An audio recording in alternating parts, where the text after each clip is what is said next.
I was wondering when you catch it.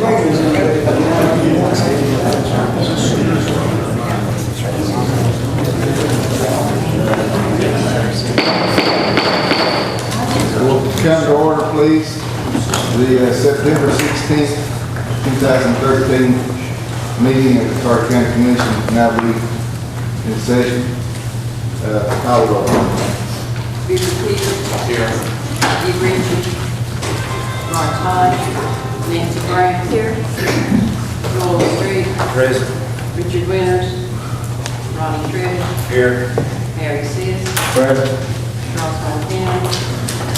Elsie Kester. Here. Steve Durant. Present. Tom Ballard. Here. Ryan Blankenship. Present. Ronnie Bates. Here. Bobby Dees. Present. Ken Arden. Here. Steve Chambers. Here. John Lewis. Here. Sonia Carr. Present. Russell Cott. Here. Scott Sam. Here. Bill Armstrong. Here. Pat Hicks. Present. And Robert Goff.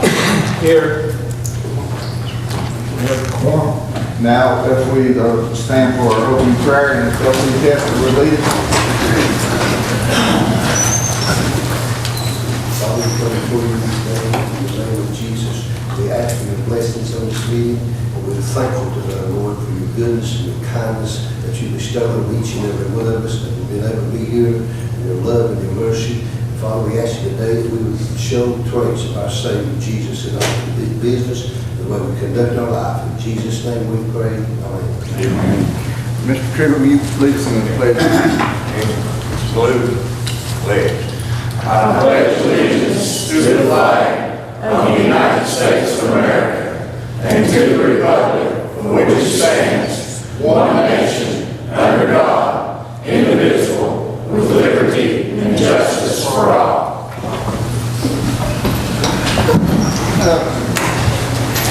At this time, we'll have the election of commission officers, chairman and vice chairman.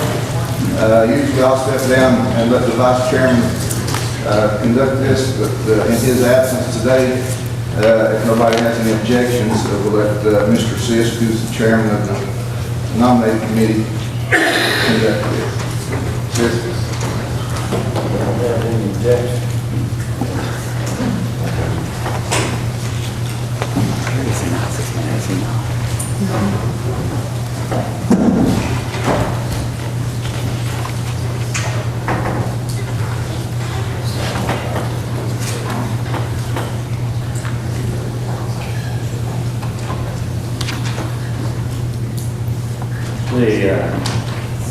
The floor is now open for nominations for chairman of the county commission. I recognize Mr. Arney. Mr. Chairman, Yes. I nominate Thomas Yogi Burke. Mr. Bowers. Okay, other nominations, Mr. Hicks. No, but I would second his nomination. Any other nominations? Chairman, of the county commission. Make a motion, nomination C. Motion nomination C. Second. Second, all in favor? Opposed, no. Motion carried.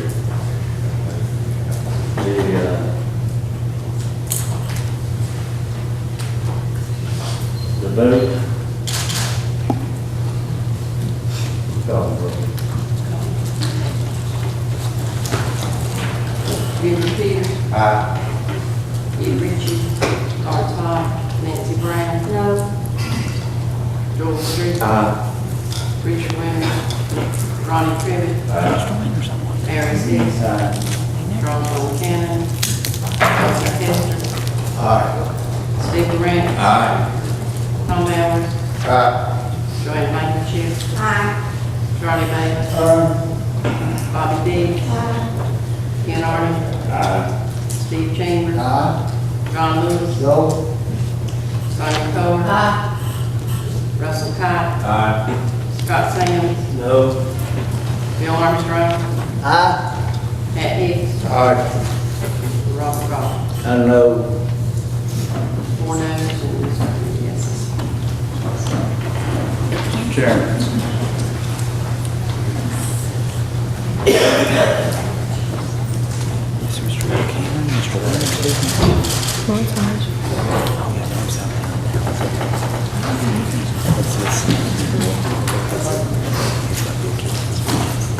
Thank y'all very much.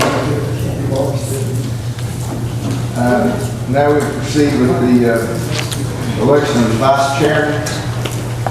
Before we open the nominations. Mr. Chairman, I'd like to nominate Joanne Blankenship. We have a nomination, Joanne Blankenship, I'll second it. and a second. Are there any other nominations? I have a motion for nominations to seat. I so move. Second. All in favor, say aye. Aye. Call the roll for, well, I don't believe since we go ahead and call the roll, just for a matter of record. Beaver Peters, Aye.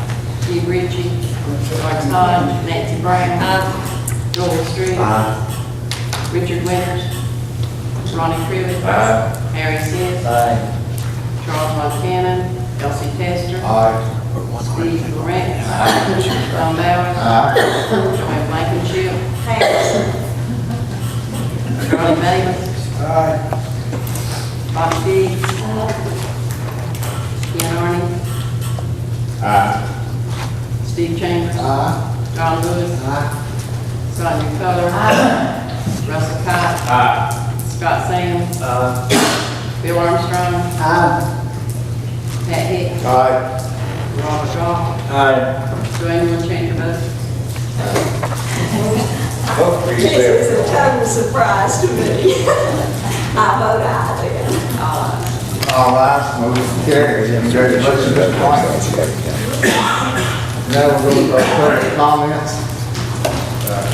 Anybody have any public comments regarding the agenda today? Please raise Mr. Livingston.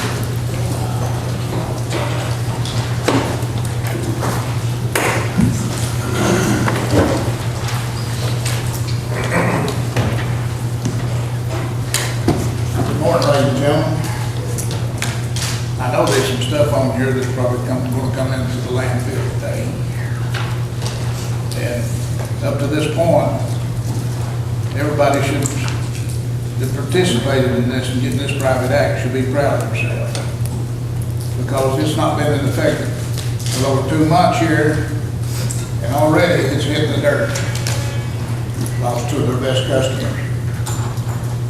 Now, this thing's on a downhill slide. Over the last 2 or so years, there's been over $300 and some thousand come out of the general fund and stuff and went into this landfill. And you just keep an eye on it from right now because it's on a downhill slide.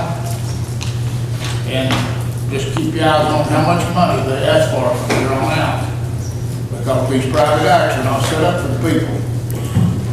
They're set up more like herding a truck, really, because there ain't nothing you can do with them. You don't have any authority over them. Only the committee has authority. The commission has no authority. Again, the courts have no authority from all the others. And this is another bill just like the jail. We just keep making these messes over and over and over. And it continues. But you need to keep an eye on the money. Because that's what's going to count here.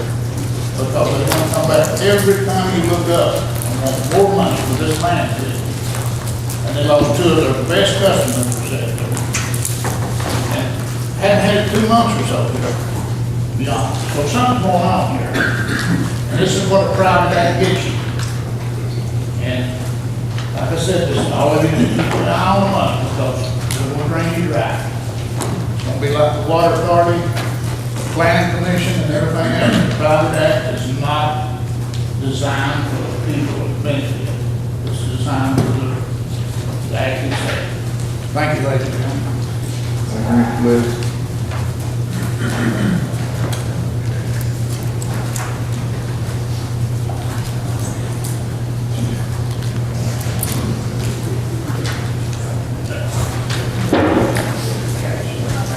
Ladies and gentlemen, I'd like to address Mr. Livingston. It's nothing that the landfill has done that we lost business. There's another landfill came in that's within 20 miles of our location that is doing it for $18 to $20 a ton. We can't do nothing about that. That's business. And as far as in 2 months we lost customers, we lost the first customer when the commission voted to run R.W. Edwards out. That's when our first customer got gone. The second customer was when we changed contracts. Allied Waste decided to haul back to their own landfill. We can't do nothing about that. Then Blue Ridge Trash, they left for a lower price. That's nothing we can do about it. So it's not that, you know, the way whether it was the private act or whether we, the way we was before. Nothing you can do about business. Thank you, Mr. White. Any other public comments? We're going to get to a public hearing on some rezoning in just a few minutes. No other public comments? All right, let's move on to the acceptance of the minutes from our previous meeting. Do I have a motion to accept? Mr. Lewis has a motion to accept the minutes. I'll seconds. Any discussion? On page 2, at the top of the page, we just need to do, it's just a typographical error. It needs to be corrected. Chairman Reed.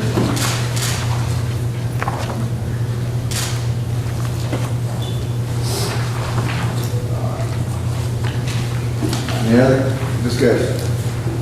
All in favor, say aye. Aye. All opposed, no. Okay. Now, our notaries and bond. Okay.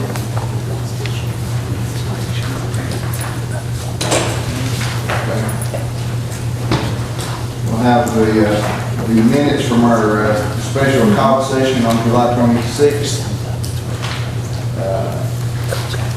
Is there a motion to accept those minutes? So moved. Second. Seconded by Mr. Blankenship. Any discussion? All in favor of accepting those minutes, say aye. Aye. All opposed? Motion carried. Now we can go to the notice of bond. Stacy F. Jack, Sandra Callenbeck, Dina L. Harrison, Anita Holly, Beverly Sampson, Gloria Diane Winters, Dora Buckles, Dean C. Campbell, Annie K. Taylor, Lori Ann Clark, Teresa Kim Harmon, Ravonda E. Mills, Mary W. Price, Tammy D. Smith, Kathy Lyons Wilson, Kenny D. Peters, Stacy White, Vicki G. Carr, Kimberly Jones, Kathy G. Ledford, and not on the list is Savannah D. Hall. I have a motion to approve. So moved. By Mr. Street, second by Mr. Scott. Any discussion? All in favor say aye. Aye. All opposed? Motion carried. And we'd like to recognize our elected and appointed officials and guests. Y'all stand please. Sheriff, Mayor, Register of Deeds, Clerk Master, Election Administrator, Highway Superintendent. Thank y'all.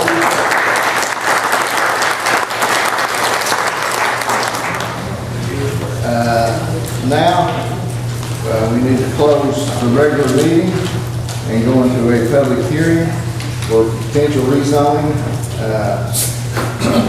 couple parcels of land. The first would be at the intersection of 19E and Kingberg Road. Mr. Shealy, you want to explain those? Yes, sir. The first is intersection 19 and Kingberg Road, East Agricultural Property, zoned R1. Property owned by Mr. Harry Woods. Is requested that it be rezoned to B3.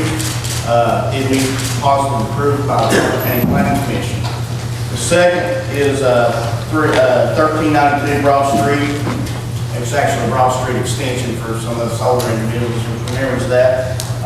It is being rezoned from R1 to B1. It did not make positive approval through the city. It is in our urban road area. They consider it a spot zoning. Flood damage prevention resolution.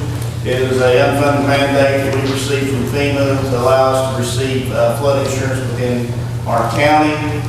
Those of you who've been on the commission for several years, you know that these come up every 4 to 5, sometimes 8 years. So that's just to update it. So our remappings that we voted on about 7 years ago that went into effect, and we had to bring those up and into the interior of the resolution for our flood prevention damage. Also, the maximum design stormwater management resolution is another unfunded mandate that comes through Tennessee Department of Environmental Conservation. It is dictated down from the federal government through the Environmental Protection Agency. This will keep us and maintain us in compliance with the state of Tennessee for MS4. Any further things? Right. Mr. Chairman, on this first one at the intersection of Kingsburg Road, that is my district, and I think we have a lady here that has bought that property, and if she would come forward and explain what she's going to do over there, I'd appreciate it. Go up, ma'am.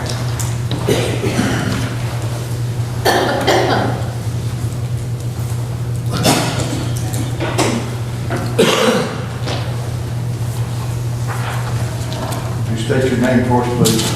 Yes. Good morning. My name is Melissa Ballard. I'm with the Broadway Group of Huntsville, Alabama. We plan to build a commercial retail store on that corner.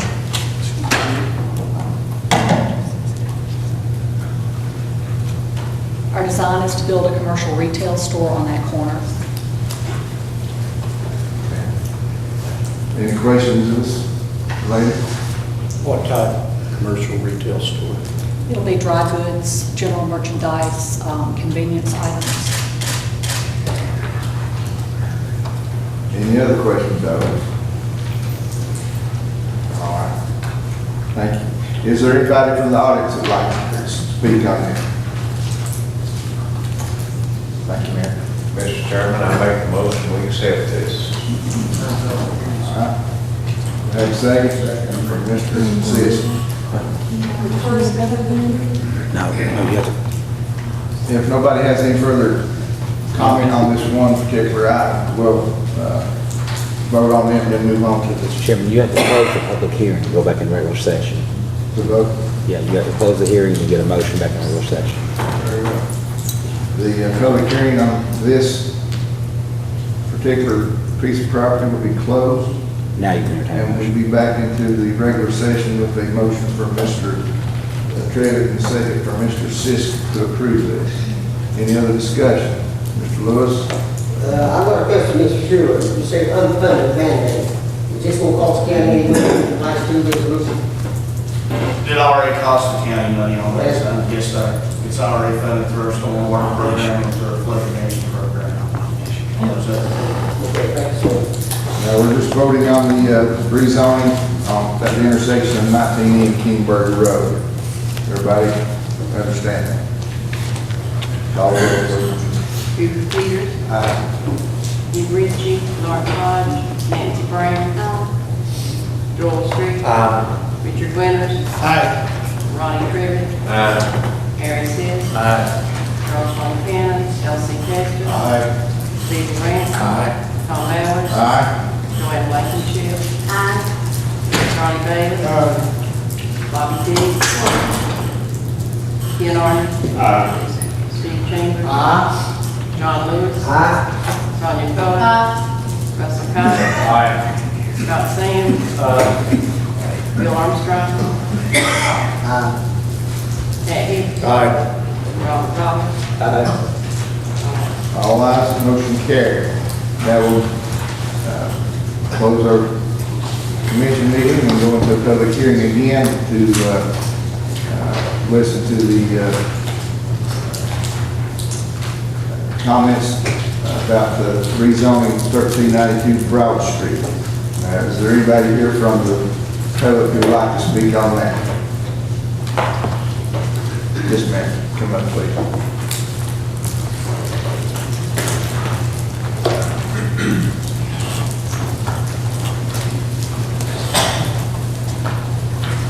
My name's Diana Strano, and I live in Lynn Valley or on Broad Street extension. Thank you for hearing us on this proposed rezoning. Will the people who are opposed to this rezoning that is here please stand? Thank you. This is only a small fraction of the residents in the neighborhood who are opposed to the rezoning request. Petitions that all of you have, signed by over 200 people, show the residents of Lynn Valley do not want businesses in their community. According to the zoning resolutions for Carter County under general purpose, zoning is for sustaining stability of neighborhoods, protecting property against blight and depreciation. A self-storage facility or any business on this property will cause property values of homes in this area to decrease according to real estate agents. Lynn Valley is a beautiful residential area. I'll show you the homes in the area.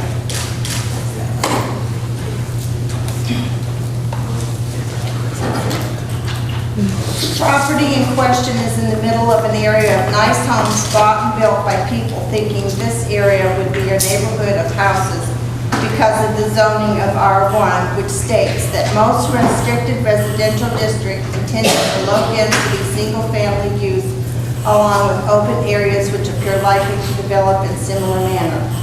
Stated in 501.6, an effort shall be made to maintain the aesthetic characteristics of the neighborhood in order to protect the safety and welfare of citizens and to protect property values. Since there are at least 12 facilities like the one that the property owner has proposed within a 5-mile radius, and they are only 70% full to capacity, there's no need for the proposal type of business the property owner is planning. As for the water issue there, the standing water problem on the property and the adjacent properties has gotten worse since the property was graded only slightly after the EPA was out and looked at the water problem. If this property is rezoned to business and any type of business built, it will cause more runoff with less ground to absorb the rain and more standing water with the result of more mosquitoes, both of which are a health hazard to the surrounding residents.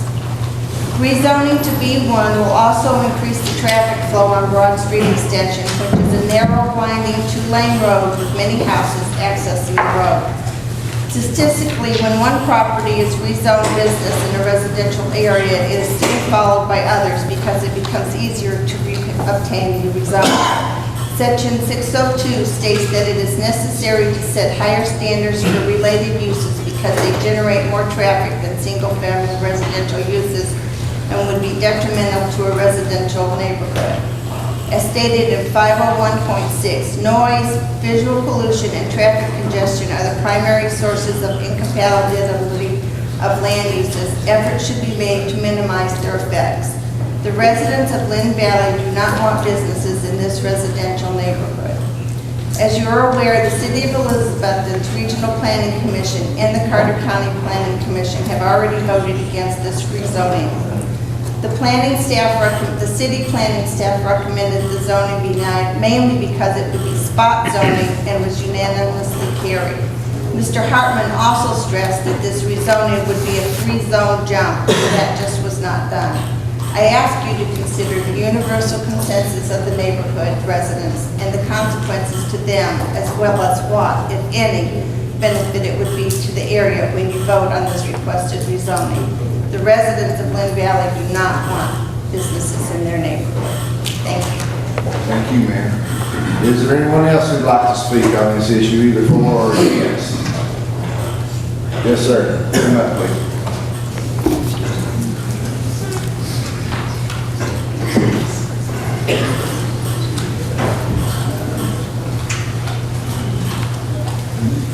My name is Richard Hale. I'm the property owner of that parcel of land, and we looked at several, I'm in the land development business, so I've looked at several different uses for that piece of property and worked with the EPA to also address the water issues that are on the property, and having several other storage facilities. Whenever we see water on property like that, that is one of the better things that you can do for the land. I know that has been presented in an opposite manner here, but storage facilities, the drainage systems that they require, and the amount of gravel fill that's usually on a lot, that for storage development is exactly what you need to deal with the water issue there. So we had a check mark in our box there for how to develop something that would work on that piece of land, given that it had some water issues. And contrary to beliefs, the property values and traffic counts are just simply, the data is just simply not there when you do the research. I spend a lot of time reading some very boring documents and dealing with storage developments. And they have classically, the research does not support the idea that they decrease the property values even in high-density city environments. They're not a detriment to any other businesses around them, and they provide very low traffic count. For this type of facility for 100 units, which is what would be in there, if we were able to develop it to that level, would generate about 3 to 4 customers per day that would actually be coming on the site. And with full security, 24-hour surveillance, cameras and low-level lighting, it's more secure than many other property uses that would be available for that land, such as multi-level housing or even single-unit housing. So I live in Lynn Valley, less than a mile from the property. I go to church there, just diagonally across the street. It's not my intent to do something that's detrimental to the neighborhood that I live in. Based on the research and my data, I don't feel that it would have any negative consequences. Anybody else got a question for me? What type of building will they put in that? There'll be metal buildings on concrete slab with the decorative, like architectural style wrought iron fencing around them. And You're talking about a storage building? Yeah. Thank you. Mr. Chairman, I'm concerned about this spot zoning in our place in this residential area. So at this time, I'm going to make a motion that we deny this resolution. I'll say. Let's wait till we go back to the regular session. Get the regular session, And then we'll entertain it. And is there any other comments during this public hearing about this request? Seeing none, this public hearing will be closed, and we'll go back into our regular session. Commission, thank you, Mr. Taylor. And we have a motion by Mr. Trigg. Let him remake that motion. Deny this. Mr. Trigg makes a motion to deny this rezoning, and seconded by Mr. Lawrence. Any discussion on this? Mr. Chairman, I've also had calls on this, that these residents do not want this. Right. I hope the court will listen to them. Mr. Hicks? Mr. Schubler, do I understand correctly that this area of property, parcel of property falls in Elizabethton's first plan? Yes, sir, Mr. Hicks, that is in the Elizabethton urban And I do also understand that Mr. Hartman and their planning committee did not approve this? Exactly, sir. Okay, thank you. Thank you. I want to be sure I understood correctly. Yes, sir. Mr. Gall? Mr. Chairman, I have been up there and looked at this property, and I have certainly talked to some of the people up there. And I know if I lived in some of those homes, a man wanted to build something like that in front of my house that would down the value of my house, I would not appreciate it at all. Any other comments or discussion? I know that the city planning commission and the county planning commission both have denied this in the past, so, call roll. Richard Peters. Nick Ritchie, Marshall. Nancy Brown. Joel Street. Richard Winters. Ronnie Trivet. Harry Seas. Charles Von Cannon. Elsie Chester. Steve Moran. Tom Ballard. Joanne Blankenship. Charlie Bailey. Bobby Diggs. Ken Arden. Steve Chambers. John Lewis. Sergeant Cole, Conflict of interest, I pass. Russell Cott, Aye. Scott Sands, Aye. Bill Armstrong, Aye. Pat Hicks, Aye. Robert Goff, Aye. Sonia, won't you change your vote? No, ma'am. Only one no, motion carried. That means that the request has been denied. Now we'll go back into public hearing on the flood damage prevention resolution and the maximum design stormwater management resolution. Does anybody here wish to comment on either of those two resolutions?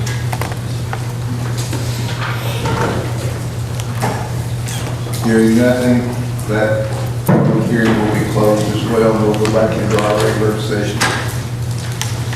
Do I have a motion to approve these resolutions? I'd like for Mr. Schiffler to explain this Okay. flood damage prevention resolution.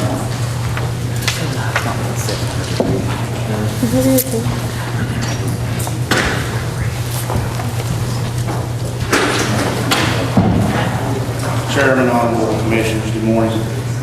Flood damage prevention resolution, let me pull it out here, is basically the standard format the Federal Emergency Management Agency requests that a county that accepts federal fundings and participates in the National Flood Insurance Program must update. And like I said previously, the updates are considered usually every 5 years, sometimes as early as 4 if we have a major flood like in 98. If you remember in 92 we upgraded. And basically when you have major hurricanes, things of this nature, there's always a little tweak they want. Basically on this one, it brought in our new floodplain maps that we received from our flood of 98. We went in and had a lot of grants that we wrote and received new studies on our floodplains. And that's basically all there is on the flood damage prevention resolution, Ron. Yes, ma'am. Under Article 6, Section 1, it says the chief executive officer, would that be the mayor?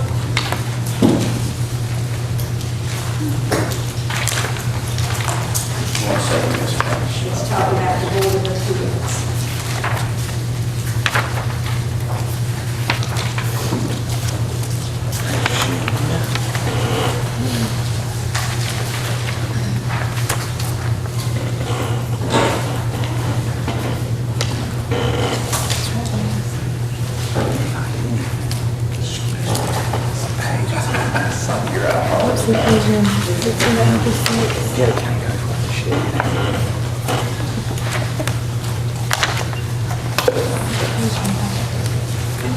What section are you in again, ma'am? Section 6, Section A of 1, it's at the top of the next page. Says the Board of Appeals. is- Right, our Board of Zoning Appeals has been voted in by the County Planning Commission to represent our boards of appeals for any flood zone resolution changes or any appeal. But it says they will be appointed by the chief executive officer, and who is that officer? Is that the That's a county good mayor, point. or is that someone else? Ms. Blankenship, this is a standard TDEC resolution, like we talked about. I think anytime you refer to chief executive officer of county, you're referring to your mayor, whether it be, sometimes it still might be referred to as county executive, sometimes as mayor, sometimes chief executive officer. It's just a term of art from TDEC, but I would certainly interpret that as mayor. And if you'd like to entertain a motion to amend, just to take out chief executive officer and insert the word mayor, that would probably be a timely motion. I don't think there'd be a problem with that. That's right.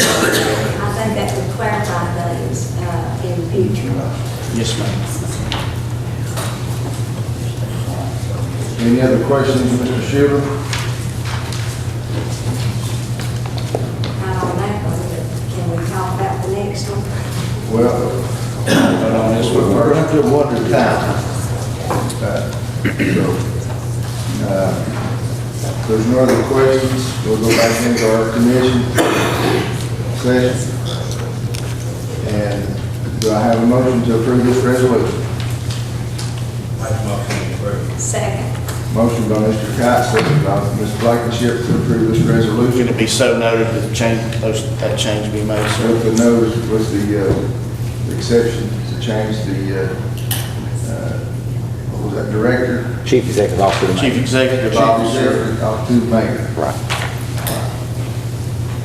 Who would be the chief executive officer? Be the mayor. Any other discussion? Call the roll, please. Richard Peters. Keith Ritchie, Lawrence Hodge, Nancy Brown. I'm sorry. Joel Street. Richard Williams. Ronnie Crivitt. Mary Sis. Charles Montana. Elsie Testor. Aye. Steve Ray. Tom Allen. Aye. Joanne Blankenship. Aye. Charlie Davis. Bobby Dean. Ian Arnold. Steve Chambers. Ron Lewis. Sonia Coler. Russell Cott. Scott Sands. Bill Armstrong. Pat Hicks. Robert Goff. All ayes, motion carries. Now we'll go back into the public hearings on the stormwater management resolution. Sure, we'd like to explain that. Oh, yeah. I didn't know if everybody wanted to speak on it. I was just going to any questions pertaining to the maximum design stormwater management resolution as part of our MS4 program? That it is, like Mr. Lewis requested, an unfunded mandate. Yes, we do already pay for that, Mr. Lewis. Answer that question. There is some, I know some different things that you want to put in or change on that, Ms. Blankenship. If you'll go ahead and go over those, I'll mark my page. Okay, throughout the entire resolution, it refers to a zoning administrator. I think that should be your title instead of zoning administrator. Okay. I don't think that'd be a problem, no. And then it refers to county staff, and don't you think that should read to planning staff? Or what would you? That's fine. All right. See that. And then where they deposit the money, don't you think that should be the trustee, so that in the future they will know that if any money is being held, that it's in the trustee's office? Or do you all hold money? We have historically held the bonds and we keep them within the finance department. We haven't had to do that in years. Usually a performance bond is not required. If it meets the criteria and they do the construction. Basically in stormwater prevention, your retention and detention ponds, things of this nature, your construction of that needs to be in place prior to any development. Then it must be maintained. And they must maintain it through the whole development process. So prior to any property being signed off on for development and to release out to sales, that would have to be maintained. Is that maintained in the planning department or in the trustee's office? We keep it in the finance department in the vault upstairs. We haven't had one in years. Okay, so that's your report. Yes, ma'am. Okay. Don't you think that needs to say that it will be maintained in the financial office? That would be fine with me too. And Keith, yeah. Then under grading permit security, at the end of that, you talk about a very minimal, could we say, define that as minimal being a residential lot?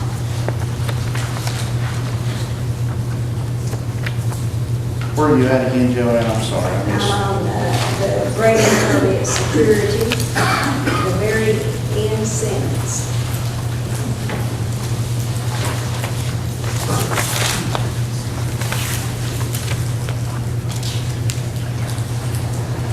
It's 1 year.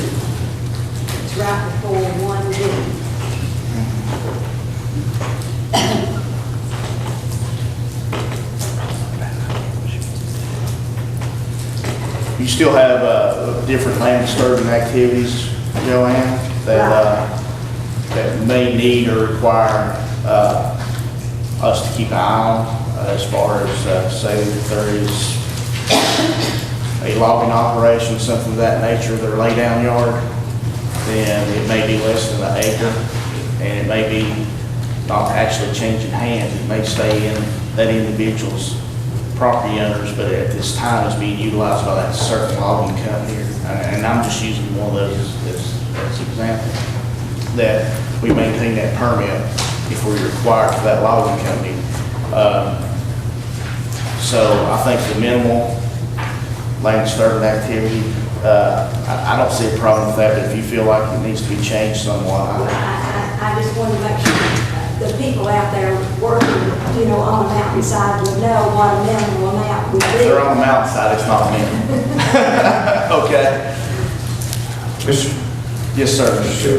In a clear-cut situation, logging, what requirements is this going to make the logging industry do to that property? Say they've got a 20-acre tract. We already require through our basic permit for a logging operation to come through our office and get their permit for stormwater.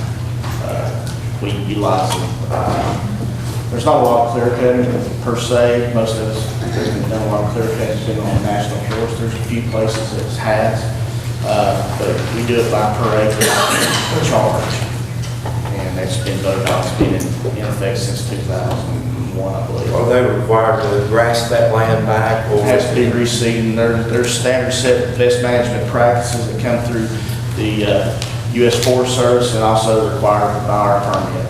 And that's one more question. Yes, sir. I know we don't have the near farming in Carter County that we did years ago, but how will this affect what farmers we do have? Agricultural uses are exempt from any regulations within the state of Tennessee except for pesticides, things of that nature. That's all EPA stuff that comes on them. But as far as land use and as far as agriculture in Carter County, it's still allowed. And it's you, Yes, sir, Mr. Lewis. the enforcer, who is going to enforce all these regulations? Is going to come through your office, going to be an individual, or who? Right, I'm the chief officer, the director of planning and zoning. I'm based as the stormwater manager, and then I have an assistant manager, which is Mr. Church. And then all the individuals that work in my office have been through Schedule 1 of the TDEC regulations and certified as inspectors. So we've already got people on. I know, and it comes right down to you be the main one. Yes, sir. If there's a problem that needs to go before county court or needs to go before a sessions judge or a chancellor, it'd be myself and the county attorney would be handling that, sir. Yeah, thank you, sir. Thank you. Any other questions? Thank you. We'll close the public hearing on this resolution at this time. Go back into our regular meeting. Do I have a motion to waive the reading of this resolution? Second.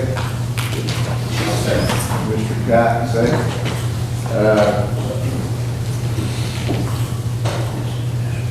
Any other discussion on this? Call the roll, please. Peter Peters.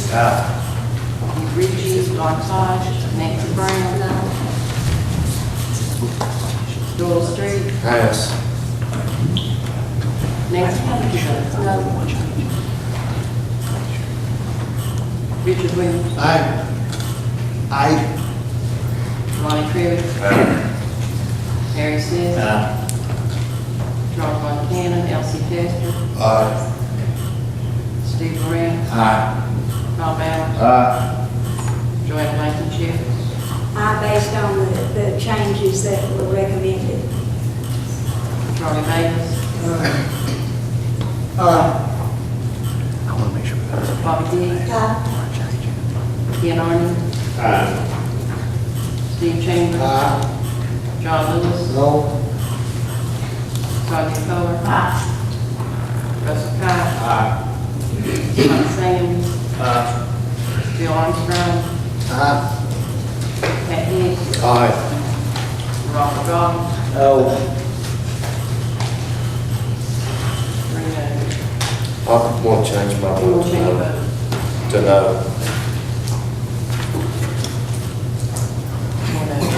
4 noes. 4 noes, motion carried. Thank you, ladies and gentlemen. Mr. Chairman. Right now, can I have Can I ask one question? Sure. That vote, and let me clarify with every commissioner who just voted in the affirmative, that is with Ms. Blankenship's amendments, is that correct? Because I'll be the one making those amendments. Is that everyone's understanding? Okay. I just want to make sure, Ms. Blankenship, so you and I can make those changes. Now, it's all right, can we take about a 5-minute recess real quick? Motion to take a 10-minute recess. Very well. Second. All in favor? Aye. I just want to make sure before I start taking. Oh, yeah. If not, I'll become all of a sudden.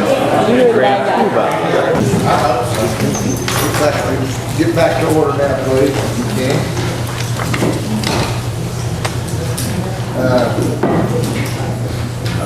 Now we'll have the mayor's report.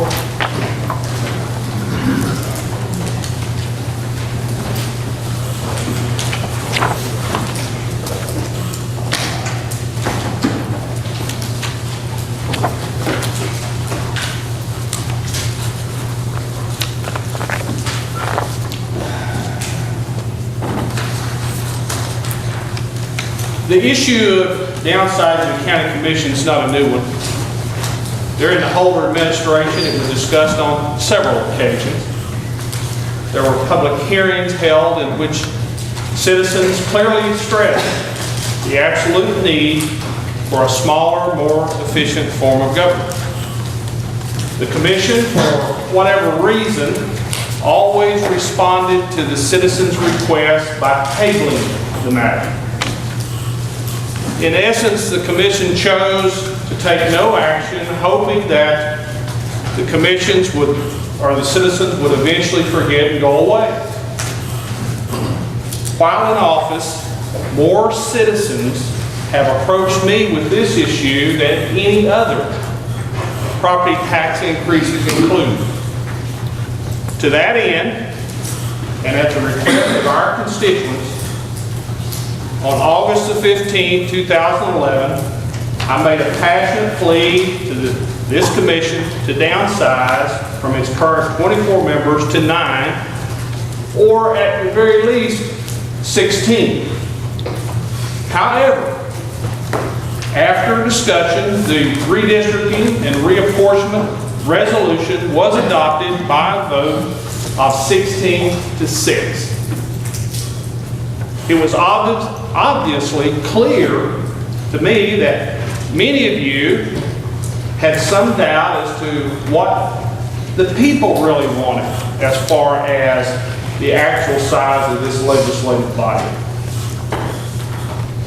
This was immediately confirmed by your actions in tabling a motion to create a private act allowing the question to be presented to the citizens at the polls during the 2012 election. On Sunday, August 28, 2011, the Elizabethan Star published the results of its survey of the citizens as to what would be their preference as to commission size.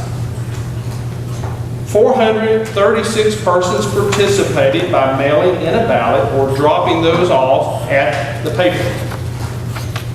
These people actually signed their names and provided additional comments. Another 400 persons voted online. The results are as follows: 465 votes, or 56%, for a 9-member commission. 96 votes, or 11%, for a 16-member commission, and 275 votes, or 33%, for a 24-member commission. The results of this survey suggested that there are at least 67% of the citizens which prefer a smaller county commission.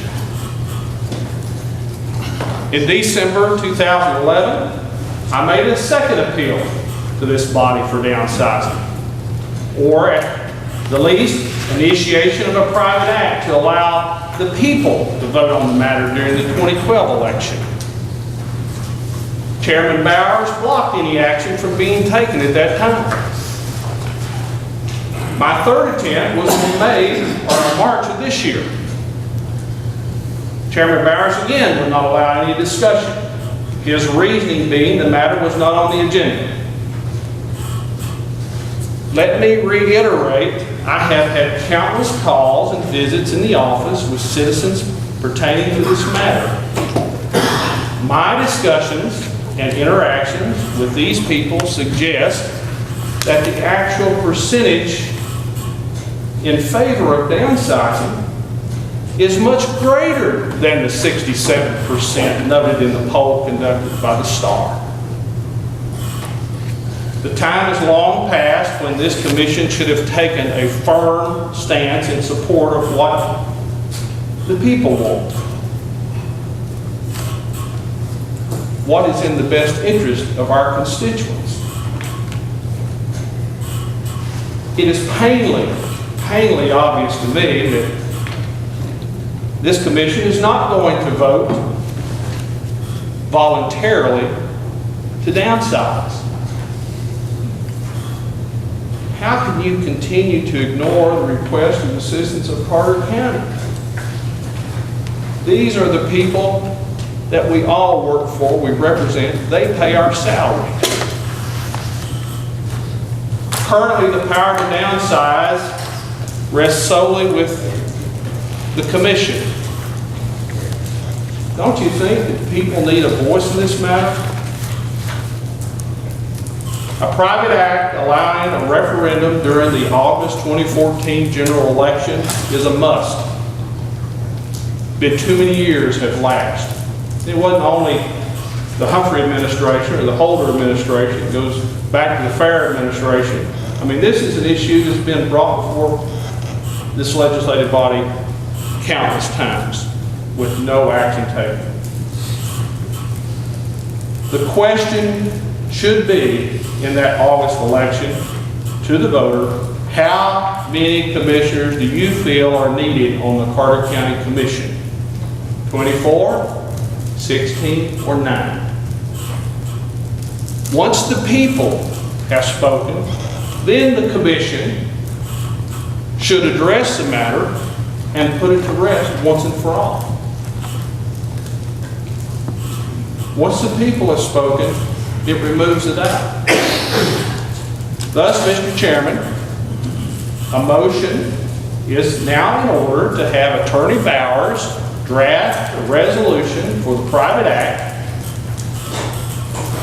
submit it to this body for action during the October meeting, and then, if it passes, forward it on to the General Assembly so that it can be addressed early next legislative session. I'll make a motion. Have a motion by Mr. Brown and a second by Mr. Sams to direct the county attorney to draft a private act. Is that correct? A resolution to. Resolution to put the downsizing on the ballot for the 2014 election. This will be on the ballot for the 2014 election to do this, right? In August. And let the people decide, right? I believe that's the plan. Is that your? That's the plan. There's no reason why we can't get this to our representatives and get them to enact that or take action on it early on in the session. It could come back, it could be affirmed here, and then we could work with the election commission. That would give us more than ample time to get it on the August general election ballot, and that's where it needs to be. Mr. Chairman, the Tennessee Code Annotated 5-5-102 gives us the authority, this legislative body, to set the number of members on this commission, anywhere from 9 to 25. and that is whenever the Tennessee Constitution was written, it was in there for the legislative body to select the number to represent the people. Thank you, Ms. Blanchard. Is there any other discussion? Question on the motion. Call the roll, please. This is to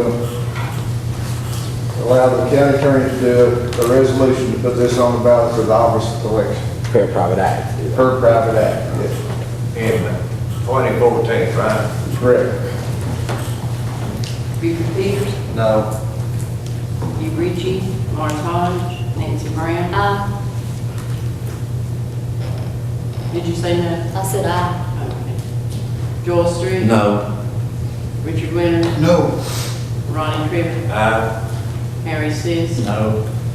Charles Von Cannon? Elsie Tester? No. Steve Morant? No. Tom Bowers? No. Joanne Blankenship? No. Charlie Davis? No. Bobby Dees? No. Ken Arden? No. Steve Chambers? John Lewis? Yes. Sonia Coler? Russell Cott? No. Scott Sands? Bill Armstrong? No. Pat Hicks? No. Robert Goff?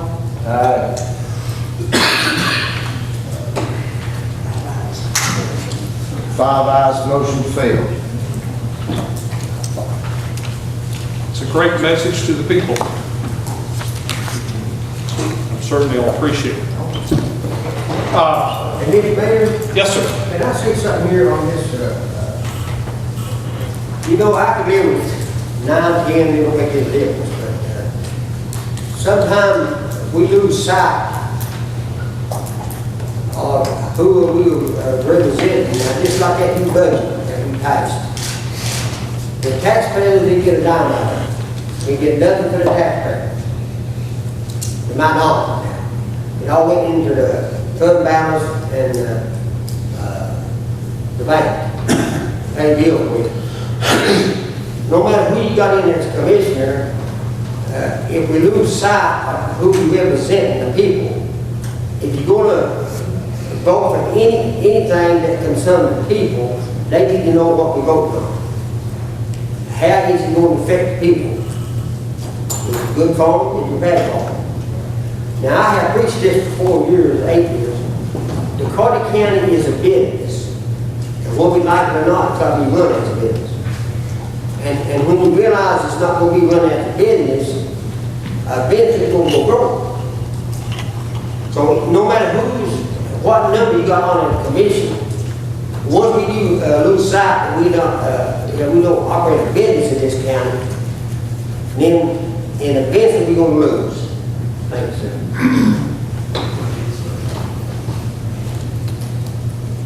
Lots happened in the last 2 months.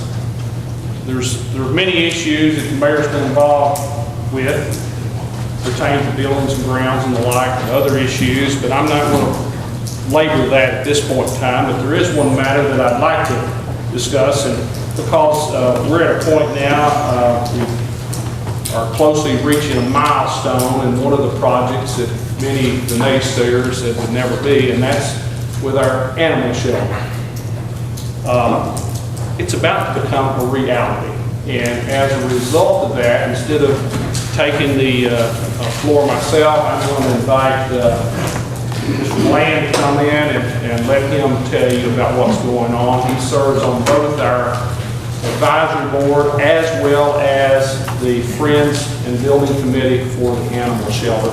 And let me say one thing before he takes the floor.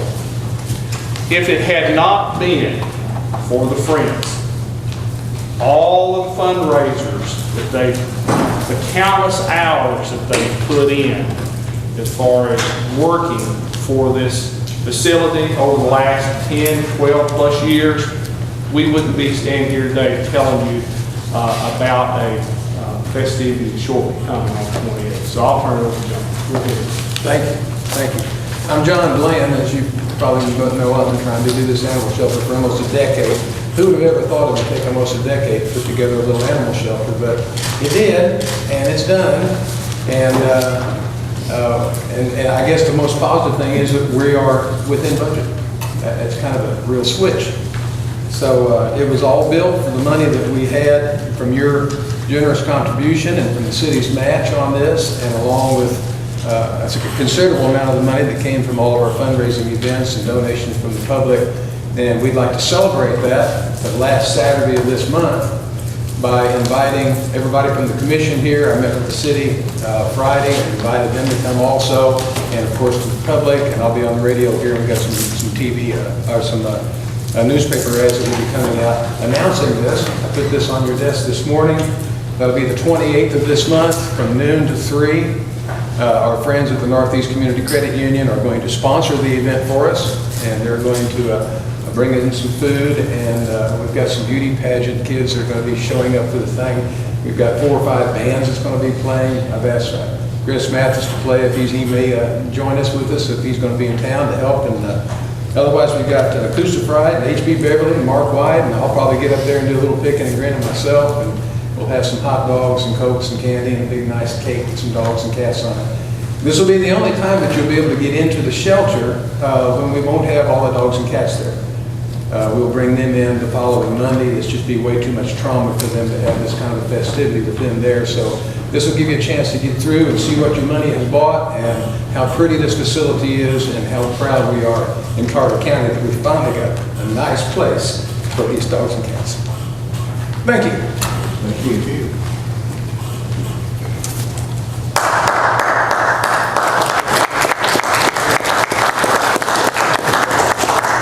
That's all I have, Mr. Chairman. Thank you, Mr. Mayor. Committee reports. Mr. Sid, Budget Committee.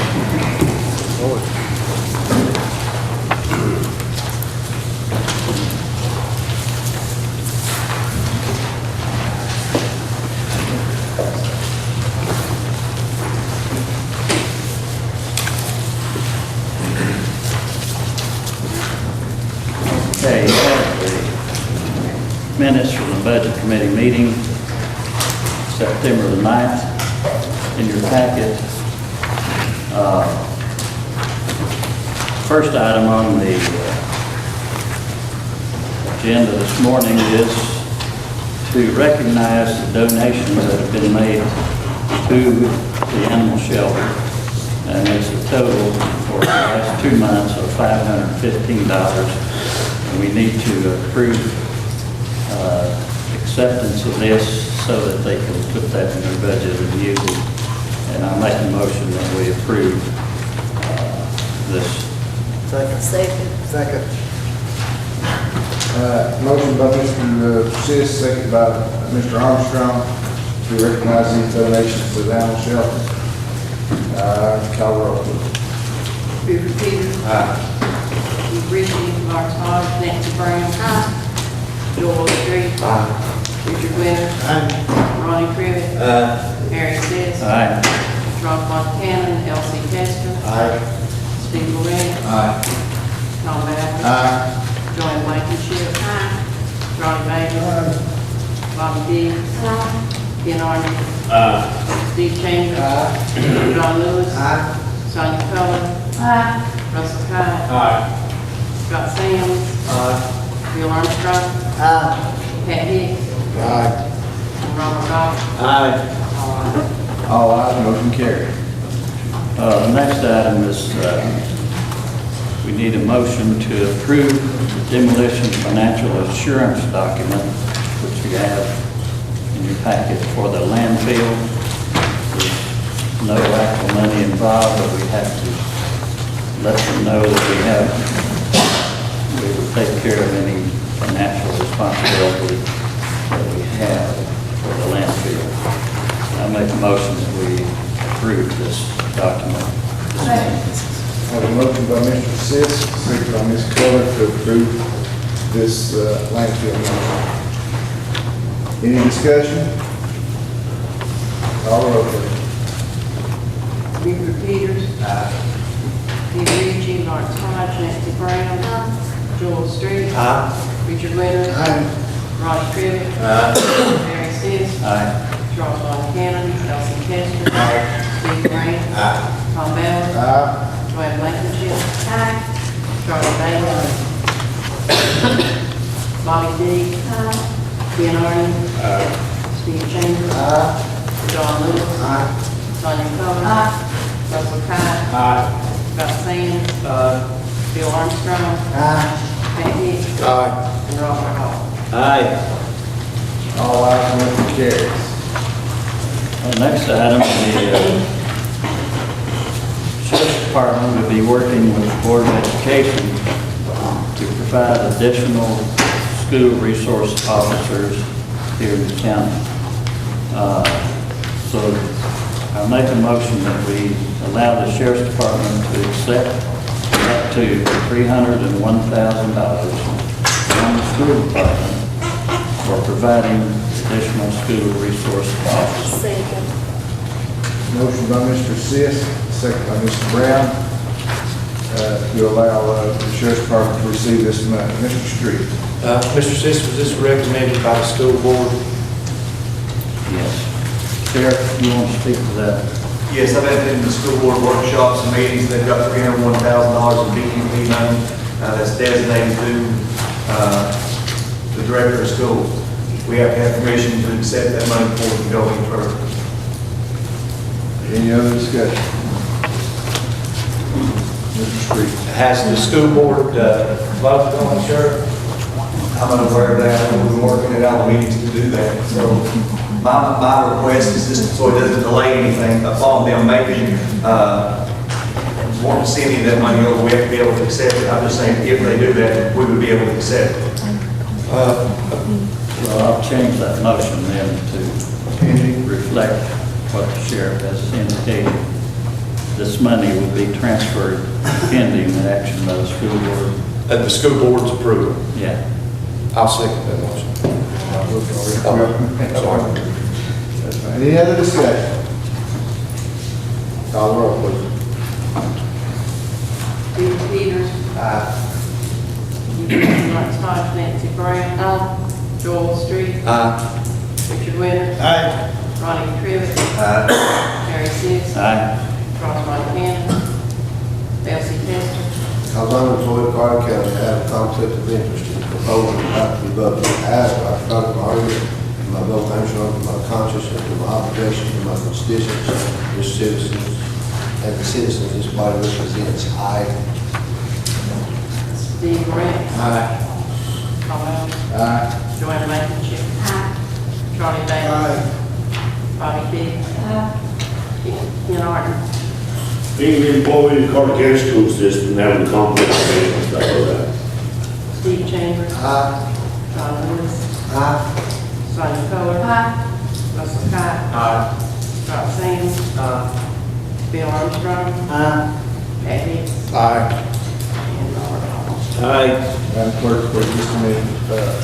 Thank you, Mr. Chairman. Because I'm an employee of Carter County, I have a conflict of interest in proposing not to be voted. However, I declare the heart of my vote answer only my conscience and my obligation to my constituents and the citizens this body represents. I. Thank you, sir. Mr. Arden, it's been pointed out that has to be read in its entirety, so would you mind? Mr. Chairman, Sir. I am not an employee in Carter County. I am an employee of the Carter County School System. When the employees of Carter County get a raise, I do not get a raise. The only time I get a raise, and I haven't had one in 10 years, and I've worked for the Carter County School System for 10 years. I do not work for Carter County. I appreciate that, but you work for the school system, and just so we can cross our T's and dot our I's, would you mind reading all that? If I have to read this, an employee of the state of Tennessee should read it also. And I'm reading the conflict of interest. I realize that, and I appreciate your predicament, but if you could make this one concession for us, I appreciate it. No, sir, I will not, because I do not work for Carter County. I believe it's an ethics violation if he doesn't. We'll cross that bridge later.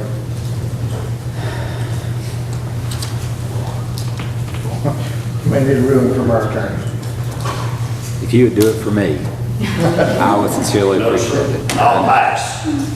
I understand, Mr. Arnold. Will not vote. I'll pass it.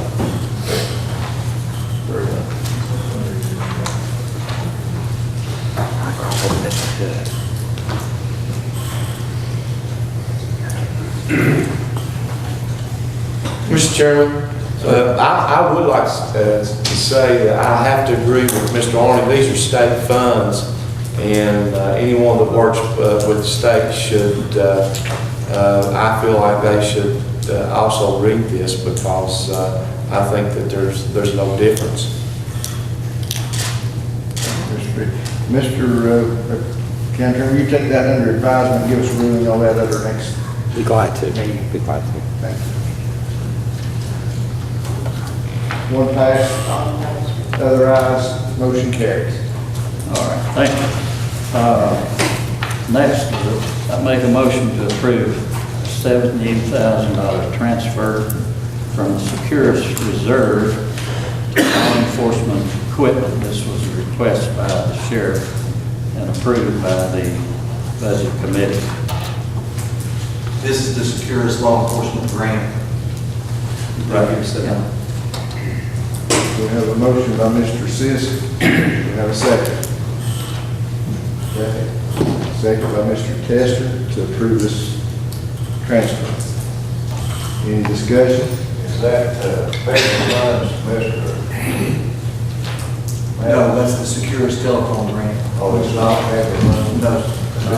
This is money that we realize from our phone system in the jail. Any other questions or discussion? Call roll, please. Buford Peters. Aye. Steve Ritchie. Mark Todd. Nancy Brown. Joel Street. Because I'm an employee of Carter County, I have a conflict of interest in the proposal about to be voted. However, I declare that my argument, my vote answer only my conscience, and my obligation to my constituents and the citizens this body represents. Aye. Richard Winters. Ronnie Trivet. Harry Seas. Aye. Charles Von Cannon. Elsie Tester. Because I'm employed by the county and have a conflict of business, it is supposed not to be voted. However, I declare my argument, my vote answer of my conscience, and my obligation to my constituents and the citizens of this body represents. Aye. Steve Ray. Aye. Paul Bowers. Aye. Joanne Blankenship. Aye. Harvey Bailey. Bobby Dees. Ken Arden. Aye. Steve Chambers. John Lewis. Sonia Coler. Russell Cott. Scott Sands. Bill Armstrong. Pat Hicks. And Robert Goff. Aye. 1 no. One no, motion carries. And I appreciate you, Mr. Street. But it's my understanding that you don't have to read that disclaimer if this affects the school system, which you... Thank you, Mr. Chairman. I remember our first meeting that I sat on this board. I was told that Mr. Bowers suggested that we read it every time. I remember it distinctly, but I started following suit from other commissioners from this day forward, sir. If there's no objection from the chair, I will read it on every vote that I take. That's fine. That's fine. Thank you for your cooperation. And same way as you, Mr. Tester, if it impacts the sheriff's department, it's the only time you would have to read it, but you can read it every time if you want to. That's great. No problem. Mr. Season. Okay. Sheriff made another request to move $6,933.70 from this same reserve account, Securus. So I make a motion to approve this transfer of $6,933.70 from this Securus reserve into law enforcement equipment. Just so everyone knows, that's to provide us a server. Our camera system, when it goes down inside the jail, is not recording, and it's frequently, this will back up the server and give us an opportunity to keep that equipment up and running. We have a motion to transfer these funds. Do I have a second? I I'll second. Second by Mr. Trivett. Is there any discussion? I've got a question. All right. Hey, Sheriff, does this money come out of the telephone? Money too? It's out of that reserve account, yes. I'll come out of that telephone, yes. Any other discussion? Call the roll, please. Buford Peters. Keith Ritchie, Lawrence Hodge, Nancy Brown. Joel Street. Because I'm employed with Carter County, I have a conflict of interest in the proposal about the voting. However, I declare that my argument, my vote answer only my conscience and my obligation to my constituents and the citizens this body represents. I, Richard Winters. Aye. Ronnie Trivet. Harry Seas. Charles Montana. Elsie Testor. Boyd Carter County, I have a conflict of interest in the proposal about the new budget. I have my starting argument for my vote answer only to my conscience and my obligation to the and the citizens this body represents. I. Stephen Rance. Tom Allen. Joanne Blankenship. Charlie Bailey. Bobby Diggs. Ken Arden. Steve Chambers. John Lewis. Sonia Coler. Russell Cott. Scott Sands. Bill Armstrong. Pat Hicks. Robert Goff. One no. One no, motion carried. Sheriff made another request, and it was approved by the Budget Committee, and I make a motion this morning to approve funds from the sale of confiscated vehicles sold on gov deals be put in reserve for the Sheriff's Department to purchase vehicles, vehicle equipment, and bulletproof vests. Have a motion from Mr. Sisk to approve this transfer. Have a second by Mr. Brown. Is there any discussion? How much money was made on that? Sarah? I can answer a little bit of that. We're continually selling vehicles on Gov Deals. The luxury of that is you don't have to wait for the auction date. You can sell it if they get one awarded this week. We can put it on there. It's sold in 2 weeks. That's a continual thing that's going on and on and on. I think the last one we sold closed right after Labor Day. I think it was the day after Labor Day that it closed. And I currently don't have any posted, but we are continually doing that. So it will be a revolving account. You don't have a figure back then, how much it was? I would say we're close to $2,000 that we've sold so far. This is just a way to basically go do it and help pay for our cars and our equipment. Also, the thing on this is we'll still have at least one auction a year, sell guys and court order equipment and help the county do at least one auction a year public. I'm just curious how much this auction, bringing these cars, guns and all that stuff, how much that's bringing in.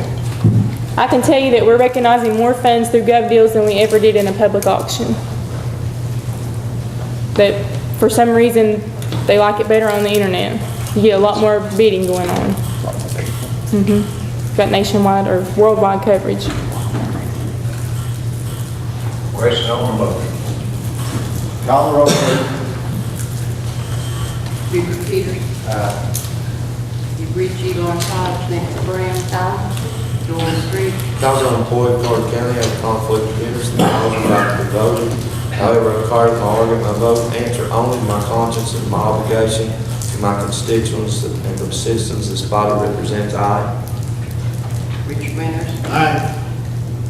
Ronnie Trivet. Harry Seas. Charles Montana, Nelson Tester. I'm not employed by Carter County, I have a conflict of interest in the proposal not to be voted. However, I declare my argument, my vote answer only to my conscience to my obligation to my constituents and the citizens this body represents. I. Stephen Rance. Tom Bowers. Joy Blankenship. Charlie Bailey. Bobby Diggs.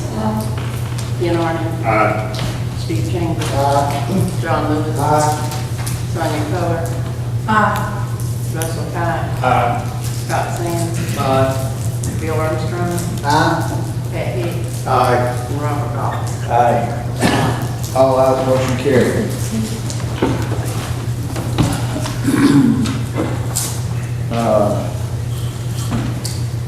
Sheriff Massis also had a request.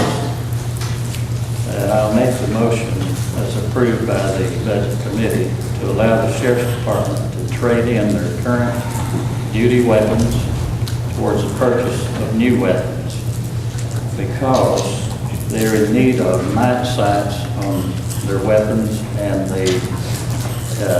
it's more economical for them to trade in their weapons at this time for new ones that have these new night sights on them. And so that motion then comes from the budget. Have a motion by Mr. Sis, second by Mr. Lewis to approve this transaction to swap for new guns. Is there any discussion? This is also secures funds off that grant. It's not any county funds. No new money. Any other discussion? Call the roll, please. Peters. Richard Martin, Nancy Brown. Doris Stewart. Because I'm employed in Carter County, I have conflict of interest. I'm positive about the voting. I would require the mark of my vote. Answer only to my conscience and my obligation to my constituents and citizens this body represents. Aye. Richard Winters. Aye. Ronnie Crivitt. Aye. Harry Seas. Aye. Charles Von Ken, Elsie Testor. I'm not employed in Carter County. I'm conflict of interest and voting by the vote. I have tried to honor and my vote by the vote to my conscience, to my obligation, to my constituents and the citizens this body represents. Aye. Steve Moran. Aye. Tom Allen. Aye. Joanne Blankenship. Aye. Charlie Bailey. Tommy Dees. Ken Arden. Steve Chambers. John Lewis. Sonia Coler. Russell Cott. Scott Sands. Bill Armstrong. Pat Hicks. Aye. And Robert Goff. Aye. All ayes, motion carried. Next item, Morristown Roofing, the low bidder on the annex roof project over here. And the Budget Committee approved this, so I make a motion to approve Morristown Roofing's bid of $356,742 on the annex roof. This fund's coming from courthouse and jail maintenance reserve. Have a motion by Mr. Sisk, second by Ms. Keller, to approve these funds for the re-roofing of the old jail. Is there any discussion? Mr. Chairman, I'm curious exactly what does this entail? What are they doing with the roof? I've heard a lot of things over the past several months. What was the final decision on the repair of the roof? Mr. Tester, Mr. Mayor, would you like to comment on that? Basically, it's a total re-roof as proposed by the engineers. If you recall, once we started doing the investigations into the roof and testing, we found out that there was a problem with the thin-set mortar insulation below the roof. It had failed because all of the leaks over the term.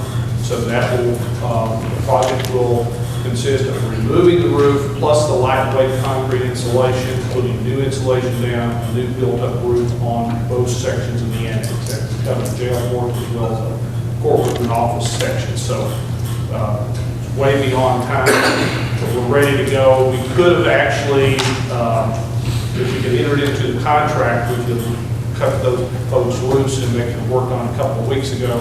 Keep in mind, the weather is just now clearing, but we had to go before this body to get your clearance on it before Ingrid could make the call and sign the contract. And it's my understanding they'll try to get started tomorrow. Mayor, one more question. The mold, is there any mold issue with that insulation? Is that why we're replacing? No, it actually failed with all the water penetration, the heat, freeze, the thaw, that mortar is just gone. So we don't have a mold issue? Not at this time. No, Thank you. no one's ever mentioned it. So we're good to go as long as you're ready to authorize. I'd like to ask, that was 300 some many thousand. How much difference do we have in the litigation fund? How much difference is it on the roof to what litigation money we have in the budget? I have that written down and it's probably laying on my desk. Since I've been on vacation, I didn't bring it with me, but I know there's over 400,000 in that account. Yeah. So there's plenty left in there for you to take the roof out of that. Any other discussion? Call roll, please. Buford Peters. Aye. Keith Ritchie, Lawrence Hodge, Nancy Brown.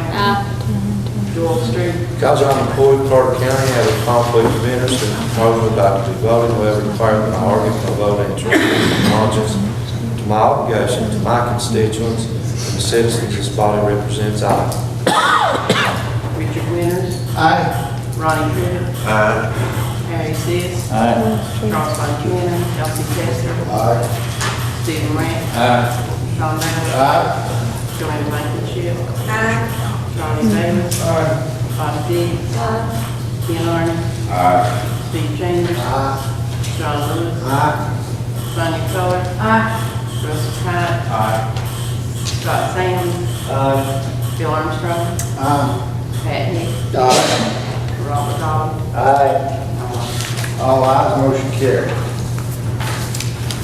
Okay, the next item, the assessor property and the trustee have budget amendments to cover the cost of tax notices. They would like to present Mr. Lewis.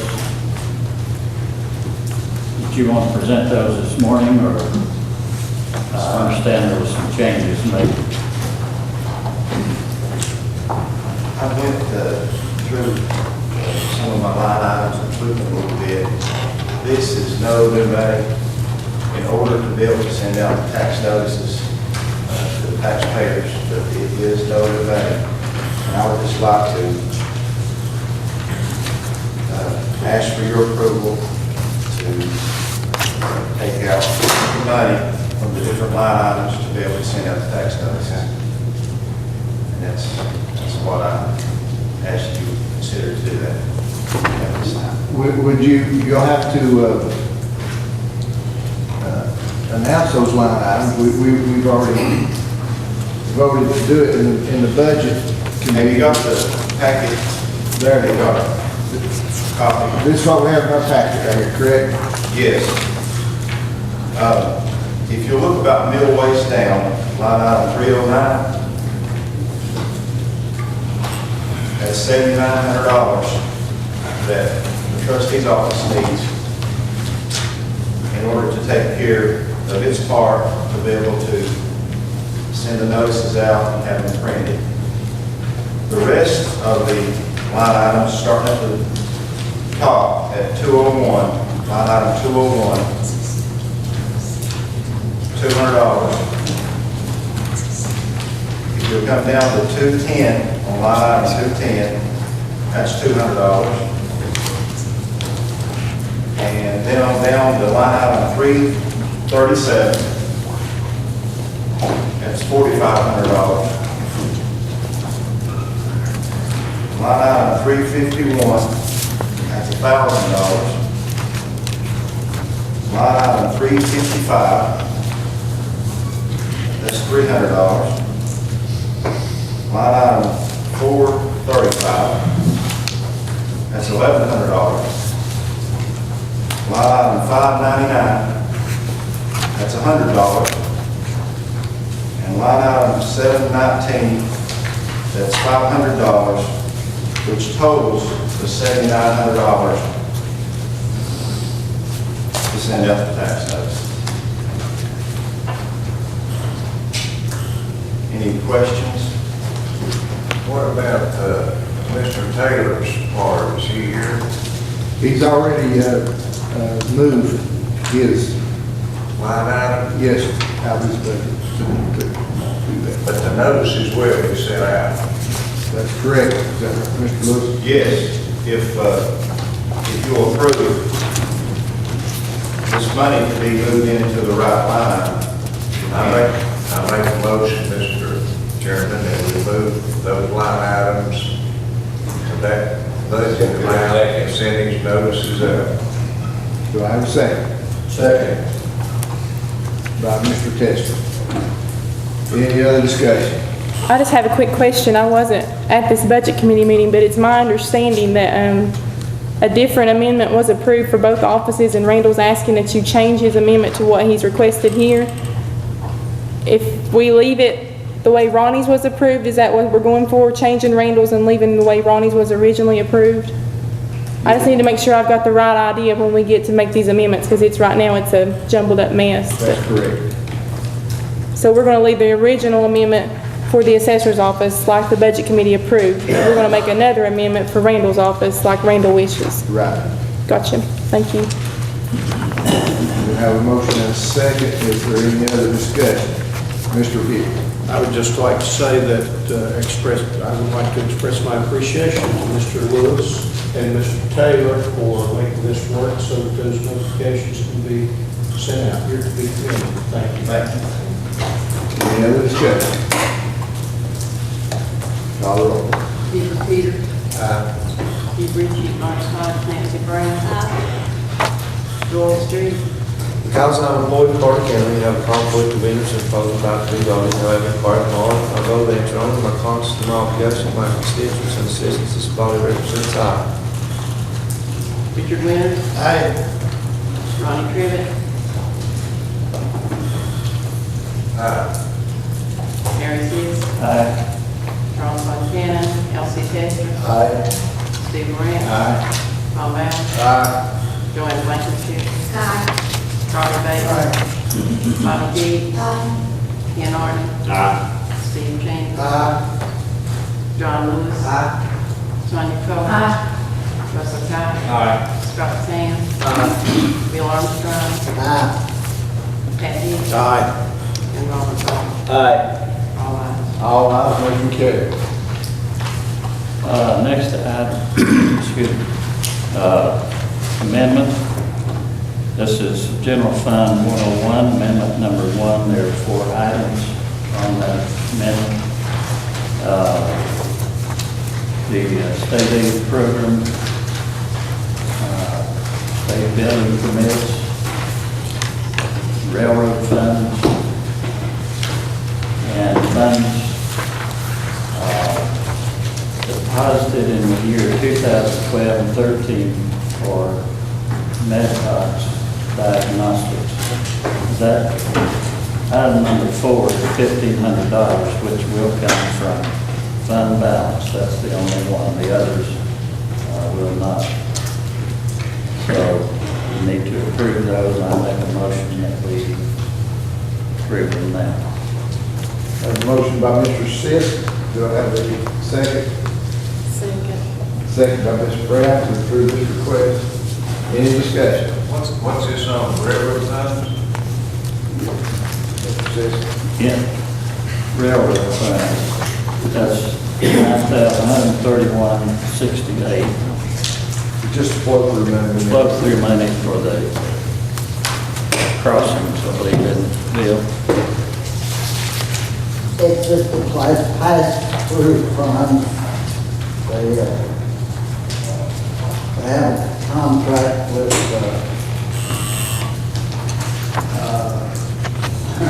I'm sorry,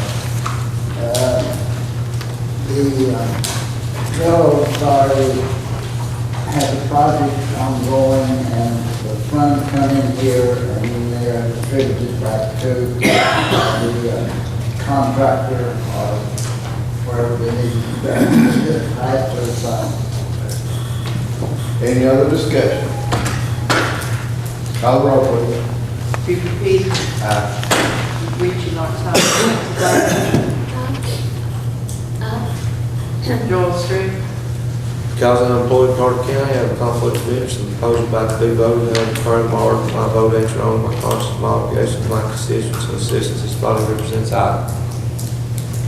Richard Winters. Ronnie Crivitt. Harry Seas. Charles Buchanan, Elsie Testor. Steve Grant. Tom Allen. Joanne Blankenship. Charlie Bates. Bonnie Dees. Ken Arden. Steve Chambers. John Lewis. Sonia Coler. Russell Cott. Scott Sands. Bill Armstrong. Pat Hicks. Robert Goff. All ayes. All ayes, motion carried. Next item is General Purpose School Fund 141, Amendment Number 1. There are 5 items. These are grant funds that are coming from the state. And I make a motion that we approve these 5. Have a motion from Mr. Sis, second by Mr. Street to approve these funds. Second. Is there any discussion? Yes. Is anybody from the school department here to answer some questions?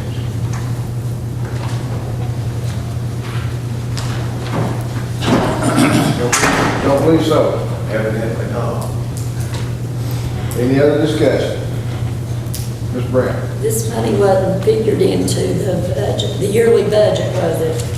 These are all grants, and we do not figure budget, or grants into budgets, because we don't want that to get mixed up with the regular budget.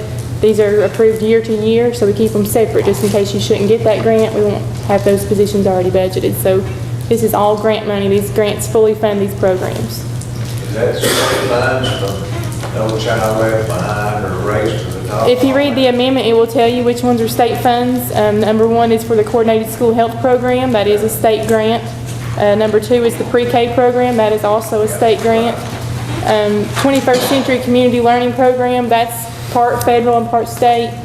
LEAPS, that's the lottery program, so that's state funds. And Family Resource Grant, that's all state funds. That added on to the budget we already passed. Once again, those are not put in your normal budget because you don't want that to get mixed up with grants. That's it, it's not put in the normal budget. That's why you're doing an amendment. So 39 million, this is added on to that, right? That's correct, sir. Okay. Any other? Call the roll. Buford Peters. DeRicci, Lawrence Hodge, Nancy Brown. Joel Street. Because I'm employed in Carter County, I have a conflict of interest, proposal about to be voted out, required large, my vote answer only, my conscience and my obligation to my constituents and assistance as positive represents, aye. Richard Winter. Ronnie Trivet. Harry Seas. Charles Montana. Elsie Testor. Steve Morantz. Tom Allen. Joanne Blankenship. Charlie Bates. Bobby Dees. Ken Arden. Being employed in Carter County School System, have a conflict of interest, I face. Steve Chambers. John Lewis. Sonia Coler. Russell Cott. Scott Sands. Bill Armstrong. Pat Hicks. Robert Goff.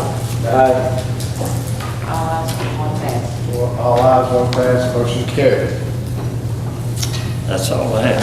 Thank you, Mr. Sis. I know you're glad to sit there. Financial Manager, Ms. Blankenship.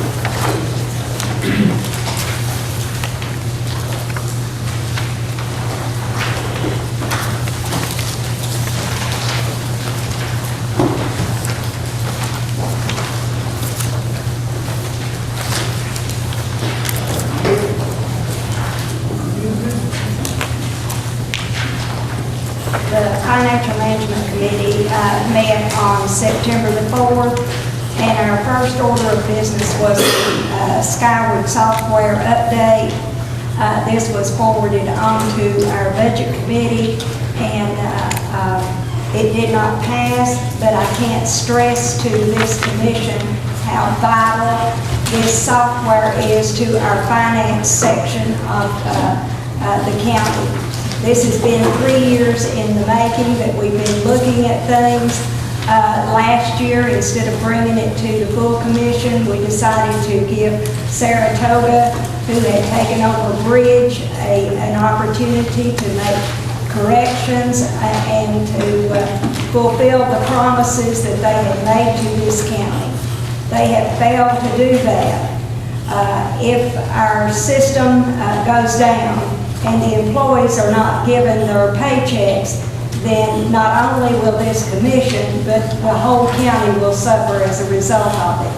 So, Mr. Chairman, at this time, I would suggest that I would put in the motion that we purchase the Skyward software, especially for the finance section. I'll second that motion. Motion by Ms. Blankenship, second by Mr. Trivett to purchase this, and I believe we need a price included in this. Do you have that price for the finance? If you're doing finance only, it's $142,160. That's a one-time cost. Is that your motion, Ms. Blankenship? Yes. How much is that money, how much? $142,160. I can't stress how important this is for the finances. Now, there has been a discussion and was passed by the Financial Management Committee to bring to the Budget Committee the full software. That would include time management. Since the Budget Committee did not see fit to pass that at that time, I can't stress how important the finances are that we do this. It's not like you go out for the highway department and buy a truck and that fixes their place, or for the sheriff's department, you buy them a cruiser or some equipment. This is going to take 6 to 9 months for this to be phased in order for just the finance section to be up and running. So it's not something that we can buy today and put into effect tomorrow. Mr. Lewis? I've had more citizens contact me from the audit, they put the paper, we'd be foolish not to put this time management on this thing. I mean, why buy half of the package for anything? Now, if we don't buy it today, later on it might cost us more money to put it in there.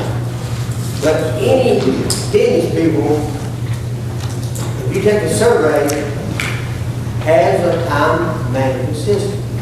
And I think the county needs one. It ain't that you, it's a watchdog in anybody, but it is good things to keep up with the employees on how many hours they work and what's going on with these good things. Mr. Mayor? You know, throughout my career, I've worked at many different jobs, and there was a point in time that I served as a timekeeper for a corporation. And we had only about, 100 employees at the time. And each week, we had to take those punch cards and we had to tally them up. That takes time. Takes a lot of time. That's the way we used to do it back in the 50s and 60s. But we're not supposed to be doing that now. As a government entity, we're supposed to be looking for ways to improve the overall efficiency, streamline our business operations. Good example, the sheriff and his decision to go with GovDeals. Technology has played a new role, and we've got to keep up. We've got to keep up. If we elect to not start improving and continue improving these operations, then we're doing everyone that we work for an injustice. There's not a problem with electronic time system. We've been told by all of the people that came before us and made these presentations that we could realize on just a little over $25,000 investment, we could realize $100,000+ a year in savings. Now, each year, the cost of this module will go up, and the motion that was made and approved in financial management was, if you're going to buy the package, if you're going to update and improve your systems, then let's do the whole package. It'll be up to the individual office holder to decide whether or not they want to participate. And in these discussions over time, we've continually made the statement that it's up to the individual office holder to decide what type of management system they want to use. Now, do they want to continue to use the 8.5, 11 sheet of paper for a 2-week pay period that someone has to put their eyes on again and set an idea as a timekeeper and tally that up, which takes many hours? I've talked with the staff in the financial management department, It takes time, and there's lots of errors. There are human errors that are being made. If you go with the electronic system, though, it's going to eliminate a lot of those errors. It's going to eliminate those mistakes on those checks. So if we're going to do it, now's the time. Let's do the whole thing. Ms. Keller? Two questions. One, if we buy the time management system and we do not use it, we still have to pay the maintenance fee. Yes, ma'am, you sure will. And the maintenance fee is how much? Approximately 4,000, I can tell you, hold on just a second. Maintenance fee for True Time is for the first year, $4,090, and then it'll go up each year for the maintenance fee. Second question is blank check. Do I understand that the software that we're proposed right now, the 142, 160, it has the ability to keep up with some? It has the time management in it that would take care of what we're doing now currently, how the time is being handled now. It wouldn't have certain aspects like the time clock portal, but it would have time management in it. And that was, whenever we talked with Sevier County just got the financial section of the software. And that has been, to my knowledge, approved by the comptroller's office for that. So with the time management, it has not been tested with the comptroller's office, so that I don't know. But if we do buy the time management, you need to know that if only one person or one office takes this, then the payroll has to be lagged. There's no way you can do a time management without lagging the payroll. That's for all departments? Right. And if one does that, then the entire county has to be lagged.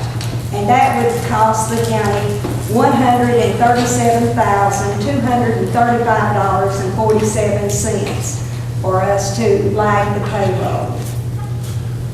Ms. Blankenship, just what is the maintenance on your proposal, what you're proposing, the yearly maintenance on We it? have that. If you pull your budget committee minutes, there's the full cost proposal. Right here, and it'll tell you what the maintenance is for each department. It's got the Skyward logo here on it. Page number 1, 2, 3, 4 is where you can actually get the breakdown. And then on the back of page 3, you'll see what the maintenance is for the first 5 years, what they have that anticipated.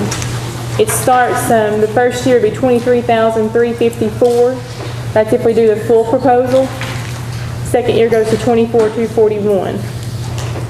But the breakdown on the 4th page will show you what each thing is. Time management is called True Time, and you can see the cost there for that. Mr. Tester, you got a question? I don't see why we can't, we have to scrape money around to mail out notices. And I talked with these office holders, nobody wants this time management. And my understanding, this court and all the mayor can tell any of these elected officials to use it. We're going to spend a lot of money for it, and then 4 times what it costs to maintain something that we're not going to use. I've been working for this county since 1987, and it's something we simply do not need. And if we want to throw a lot of money away into something, that's fine, but I don't see us throwing money away. Because second of all, that cannot be used at the sheriff department. We can't use it. Ms. Brown? Why would anybody have an issue with clocking in and clocking out if We can clock it now. there's lots of departments that can? And I think everybody ought to clock in and out. I mean, that's the only proper way to keep up with ours. Mr. Chairman. Mr. Mayor, I was in supervision, and I've supervised those 250 people at one time and do their time studies, their time, keep it down, time clocks and everything. We never did have no problem with that. As long as the time card system's there, they get paid for what they work. And I'd like to ask Mr. Lewis if this wouldn't be easier on the finance department if we moved this in.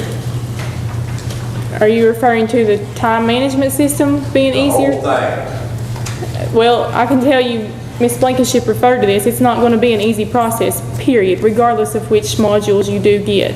It will take at least 6 to 9 months for us just to get the finance department software up and running. If we do True Time, it will change the whole overall operations of payroll. Once it is adopted and everyone follows suit and all employees are in it, yes, it would make our system much easier. But if all employees or all office holders do not opt into this, we'll be running 2 systems and it will be twice as complicated as it was before.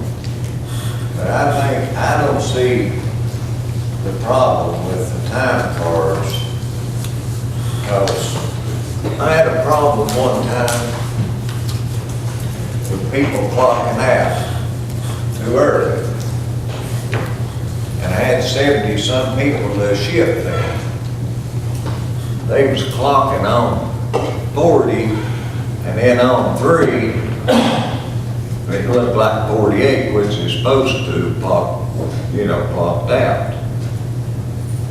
So you put a magnifying glass on him, and it showed us clocking out early. You can't stand there and watch 70 or 80 people. You know what I've done? I borrowed 23 at one time. So, I think that this system is something we need. And I know it's gonna be hard for you for a while, like you say, for 9 months. But in the long run, it's gonna come back to pay you down the road. Chair, my question to Ms. Deloach, we had talked about this, the financial side of this being installed.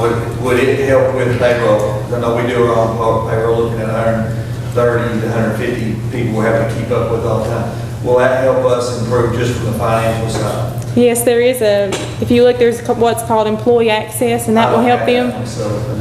Well, for the commission, if you'll look at that, that's called employee access, and it actually gives your employees access to their leave times. They can send in leave requests to their supervisors. Those can be approved.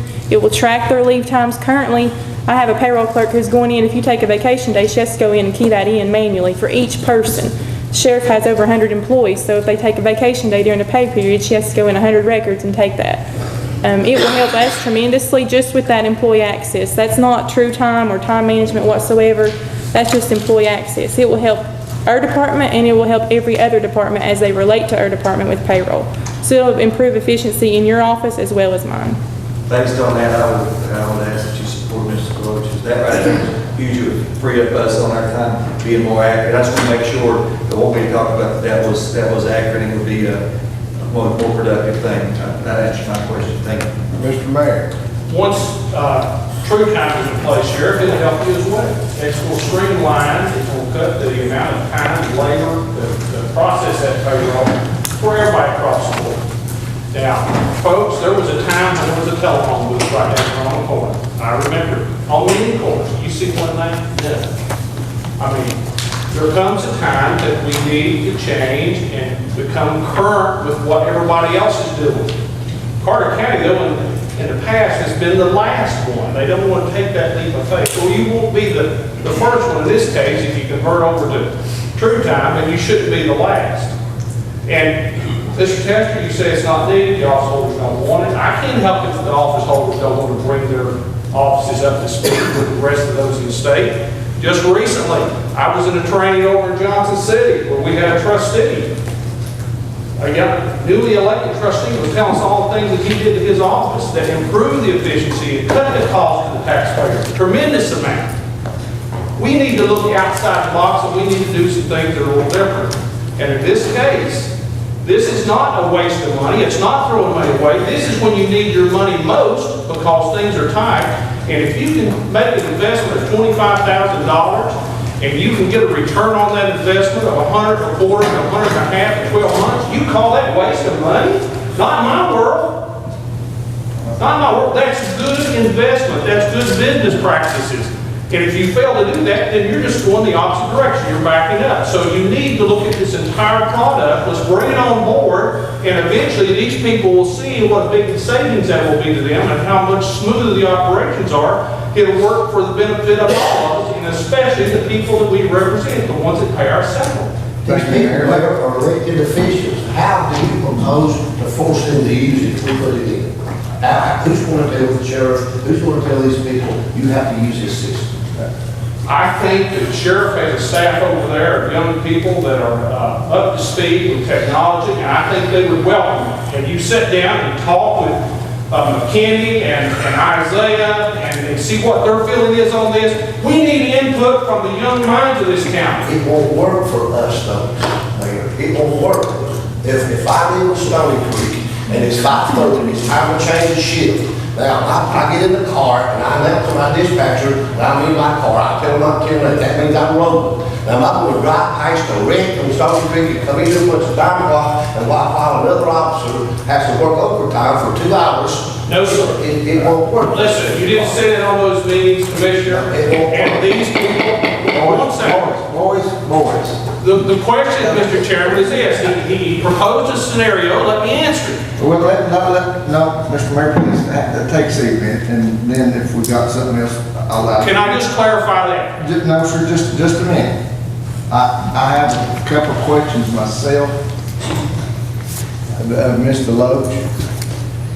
Mr. Loach, on this motion that Ms. Blankenship has made for $142,000 and change, that does include a time sheet type application, right? It's not a true time management system, but it does. But you have to do the time clock. Right. But they can send you their hours, their time sheets on this computer, on this software, correct? Yes, sir, that's correct. All right, and we've been down this road for a couple of years now, and Ms. Blankenship, I'll let you, in your new role as vice chairman, I'll step aside for my chairmanship for just a minute to make some comments on this, if you'll allow me. We've surveyed the office holders for over 2 years. They don't want it. They won't use it. They don't need it as far as this time management system, the time clock thing goes.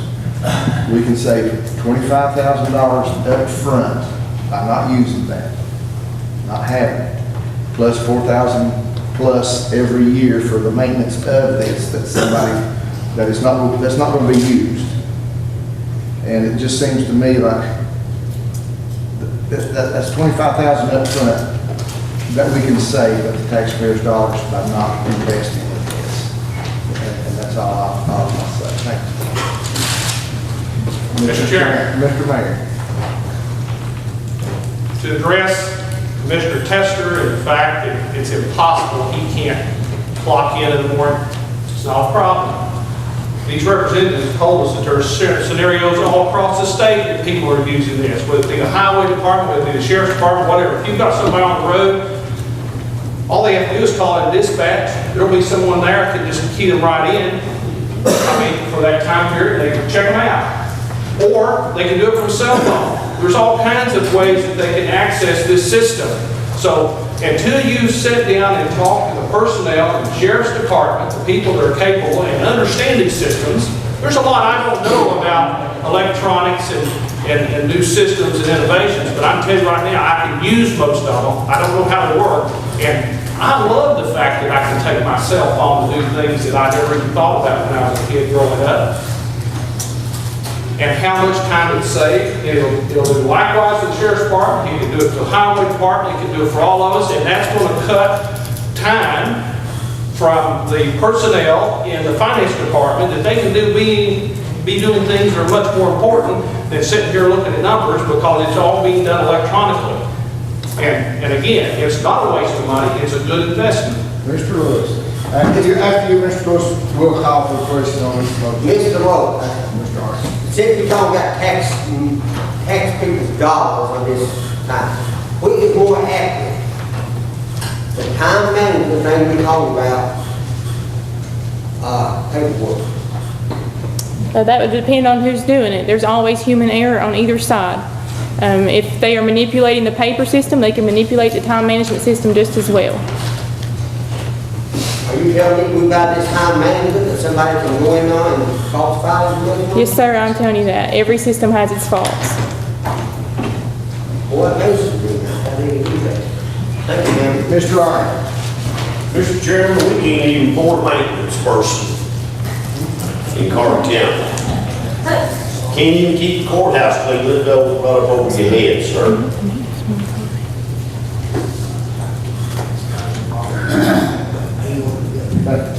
Any other You didn't discussion? see what I saw this week.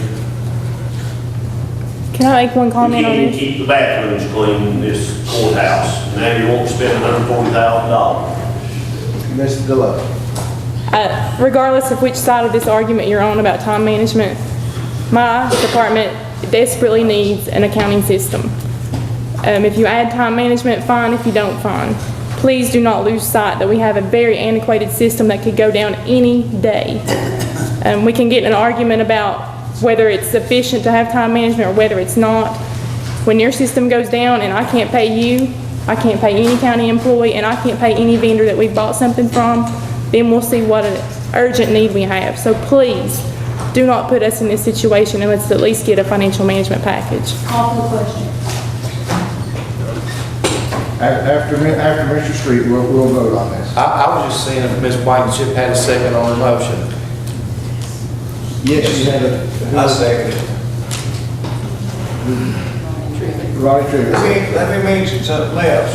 Anytime on these time cards that you can't get there, you've got a supervisor. If you get clocked out on a certain time, your supervisors can initial that, same as if you was there. All right, we're going to have a question on this motion right now, and to clarify for anybody who maybe like me got a little bit confused in all this, the motion was to spend $142,000 for the software for the finance department. For this new system. Does this include the time management? No, sir. Okay. You Richie Hartog, Nancy Brown, No, I think everybody is.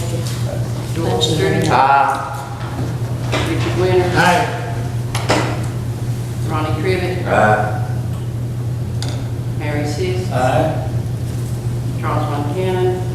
Elsie Tester. Because I'm employed Carter County, have a conflict of interest, vote like we vote, have not got an argument, and my vote answers only to my conscience and my obligation to my constituents and the citizens this party represents. Aye. Steve Grant. Carl Bell. Joanne Blankenship. Charlie Bailey. Bobby Dees. Ian Arden. No. Steve Chambers.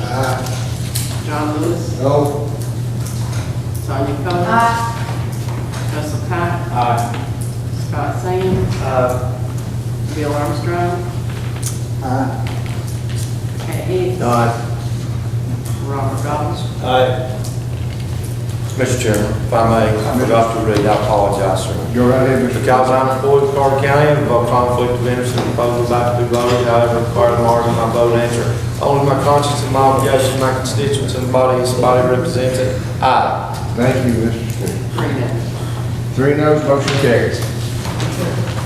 The next thing that we talked about was the animal shelter. I had received several calls from the community about where the construction cost money was located.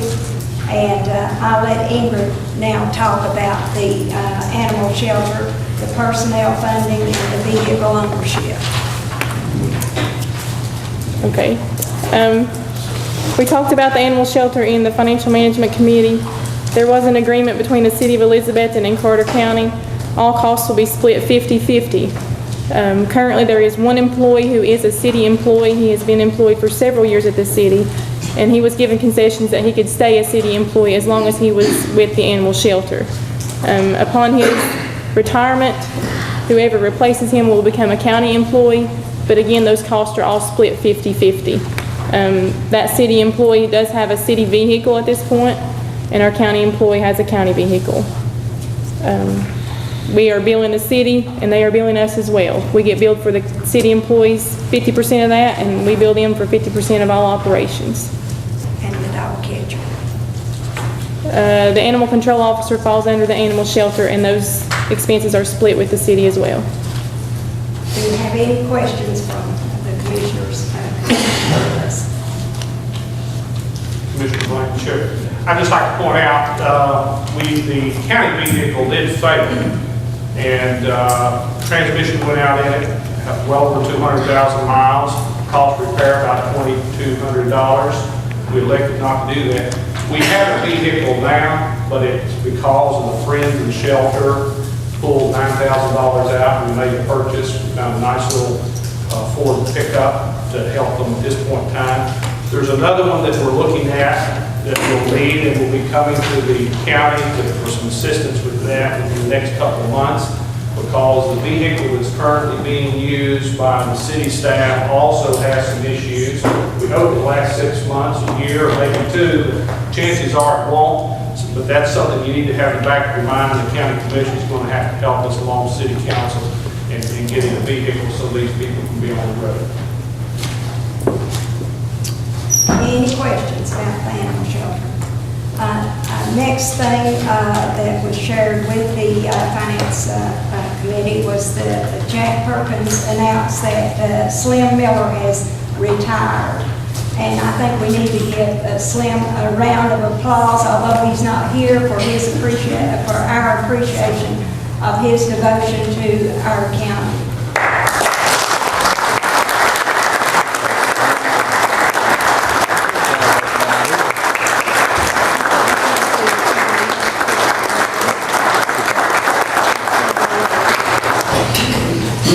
Jack also introduced the new assistant superintendent. And Jack, would you introduce him to us today? Yeah. I was going to do that a little bit later when I got up with the message. This is good pal from Roll Mountain, a good man. He used to take the swimming job. He stepped right in. I don't have too much words.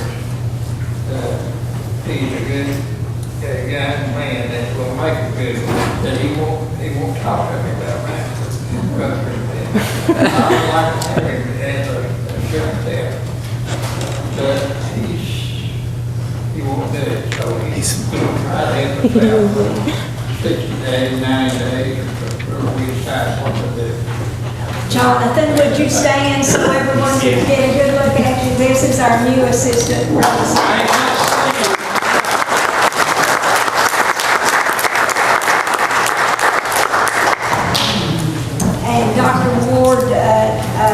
And his comments to the committee was that the school department has had a decrease of 38 students this year. Under the health and welfare, can I go ahead?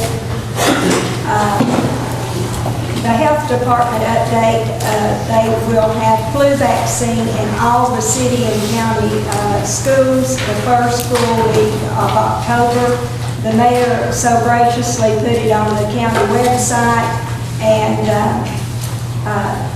the city, Jerome, has put it on the city website so that the students in all the schools will be given the flu vaccine if they bring the consent form back signed. Next thing on the agenda was the pauper burial. The committee asked that the county attorney put some language into the current application form so that if someone falsified it, it would be spelled out, you know, what misdemeanor or felon or whatever it would be. And so that is, and each of you have a copy of this. So I guess we need this approved by the full commission. Do you want to address this? Well, it was a form that was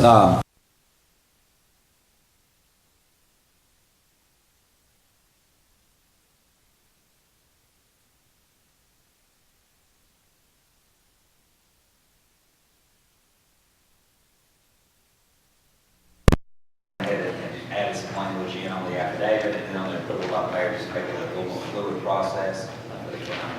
I'm really happy with what we got. I think that's what the purpose. Mr. Arnie had one change he suggested, and that was just the limitation of $600 at the top of the application as well, and I'm glad to make that change. And it was a good idea, Mr. Martin, not a problem. Okay, I put that in form of a motion that we accept that, this application with that change. Second. There's a motion by Ms. Blankenship, Mr. Arnold, approve this new application for Papa Barrel with those changes. Any discussion? Call the roll, please. Bishop Peters. Lawrence Todd. Nancy Brown. Joel Street. Richard Winters. Ronnie Crivitt. Harry Seas. Charles Montana. Nelson Tester. Steve Moran. Tom Allen. Joanne Blankenship. Charlie Bailey. Bobby Dees. Ken Arden. Steve Chambers. John Lewis. Sonia Coler. Russell Cott. Scott Sands. Bill Armstrong. Pat Hicks. Robert Goff. All ayes, motion carries. Next was the AED, this is the automatic external defibrillator. I talked with Putnam County, and they're one of the first in the state to have a full county program. I talked to Terry Arnold, and Terry said that he would be willing to take on the program to do the training. He'll write the program. He will register all of the AEDs as they are purchased, and he will try to standardize the AEDs so that from this day forward that they will be purchased from one company so that whenever a responder goes in, they don't have to think, well, where do I turn this machine on, or how long does it take it to warm up, or whatever. So he has agreed to this, and I need to put it in the form of a motion that we include this in his contract with the county. I have a motion from Mr. Blankenship to include this AED portion into the contract with the rescue squad. Do I have a second? I second. Second by Mr. Lewis. Mr. Chairman, Mr. Mayor. since that issue is raised, you know, Mr. Lewis, many months ago, addressed the committees and the commission asking for a contract with EMS. And today, even Mr. Arnold does not have a contract. Now, come on, how long does it take to put together this document? You've already voted and approved on something, like Mr. Lewis pointed out, you don't even know what you voted on. So now we're adding more provisions to it. When, Mr. Chairman, County Attorney, when can we see an actual contract? Are we going to wait until the term is up and it's lapsed, and where are we? Mr. Mayor, I think, yes, we did vote on that contract, and I believe we were all aware of what was to go into that contract, as was Mr. Arnold and Mr. Arnold's lawyer and our county attorney. Whether that's been reduced to writing yet has nothing to do with this, but I'm sure Mr. Bowers and Mr. Norris will get this together and have it to us by our next meeting. Mr. Norris and I had spoken. The nonprofit resolution was not passed at the July meeting. That nonprofit resolution is on the agenda today. Once that passed, Mr. Norris and I, rather than bouncing contracts back and forth, agreed to either meet at his office or mine to reduce the terms at one date. We felt that perhaps meeting together rather than preparing drafts, if we just email back and forth, because that sometimes can get lengthy, would be just a little quicker and better use of everybody's money. We just want to see the nonprofit resolution passed today, and then we were going to meet on that later, either this week or next. So we have a motion and a second to have this incorporated into the contract. Is there any more discussion? All in favor say aye. Aye. All opposed, no.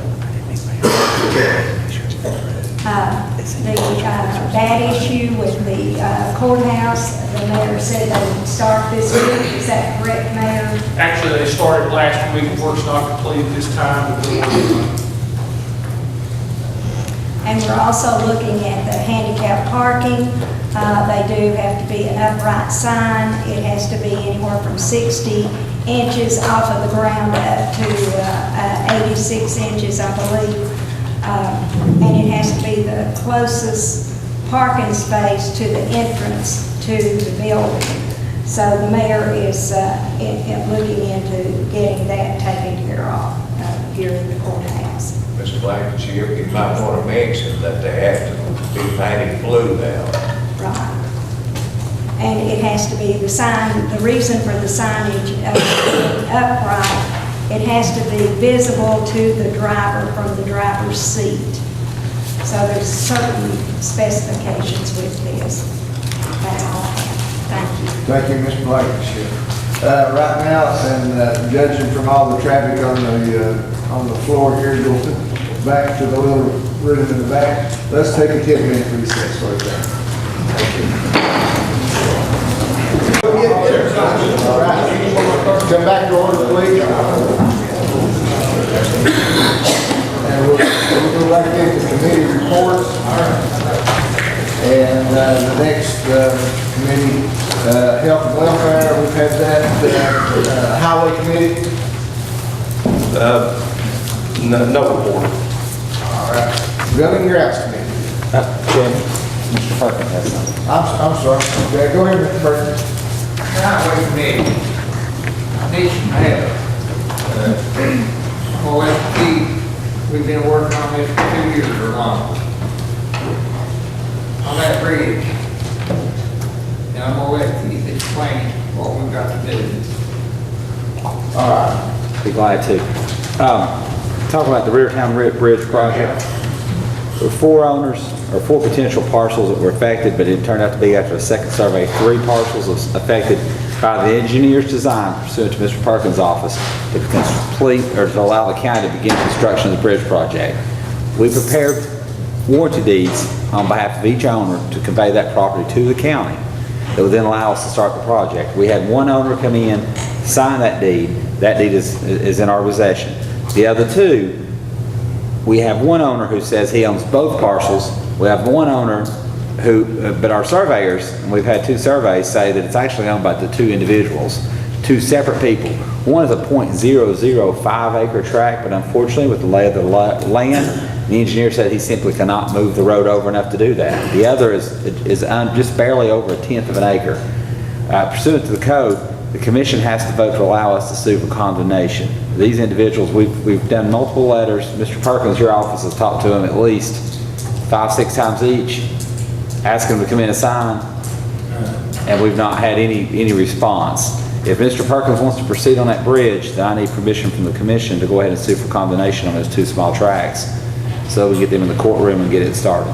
Mr. Chairman, I make a motion at this time that we give the county attorney the permission to go ahead, condemn the property or whatever, to get this bridge done. Do I have a It's been second? going on too long. Let's have a motion by Mr.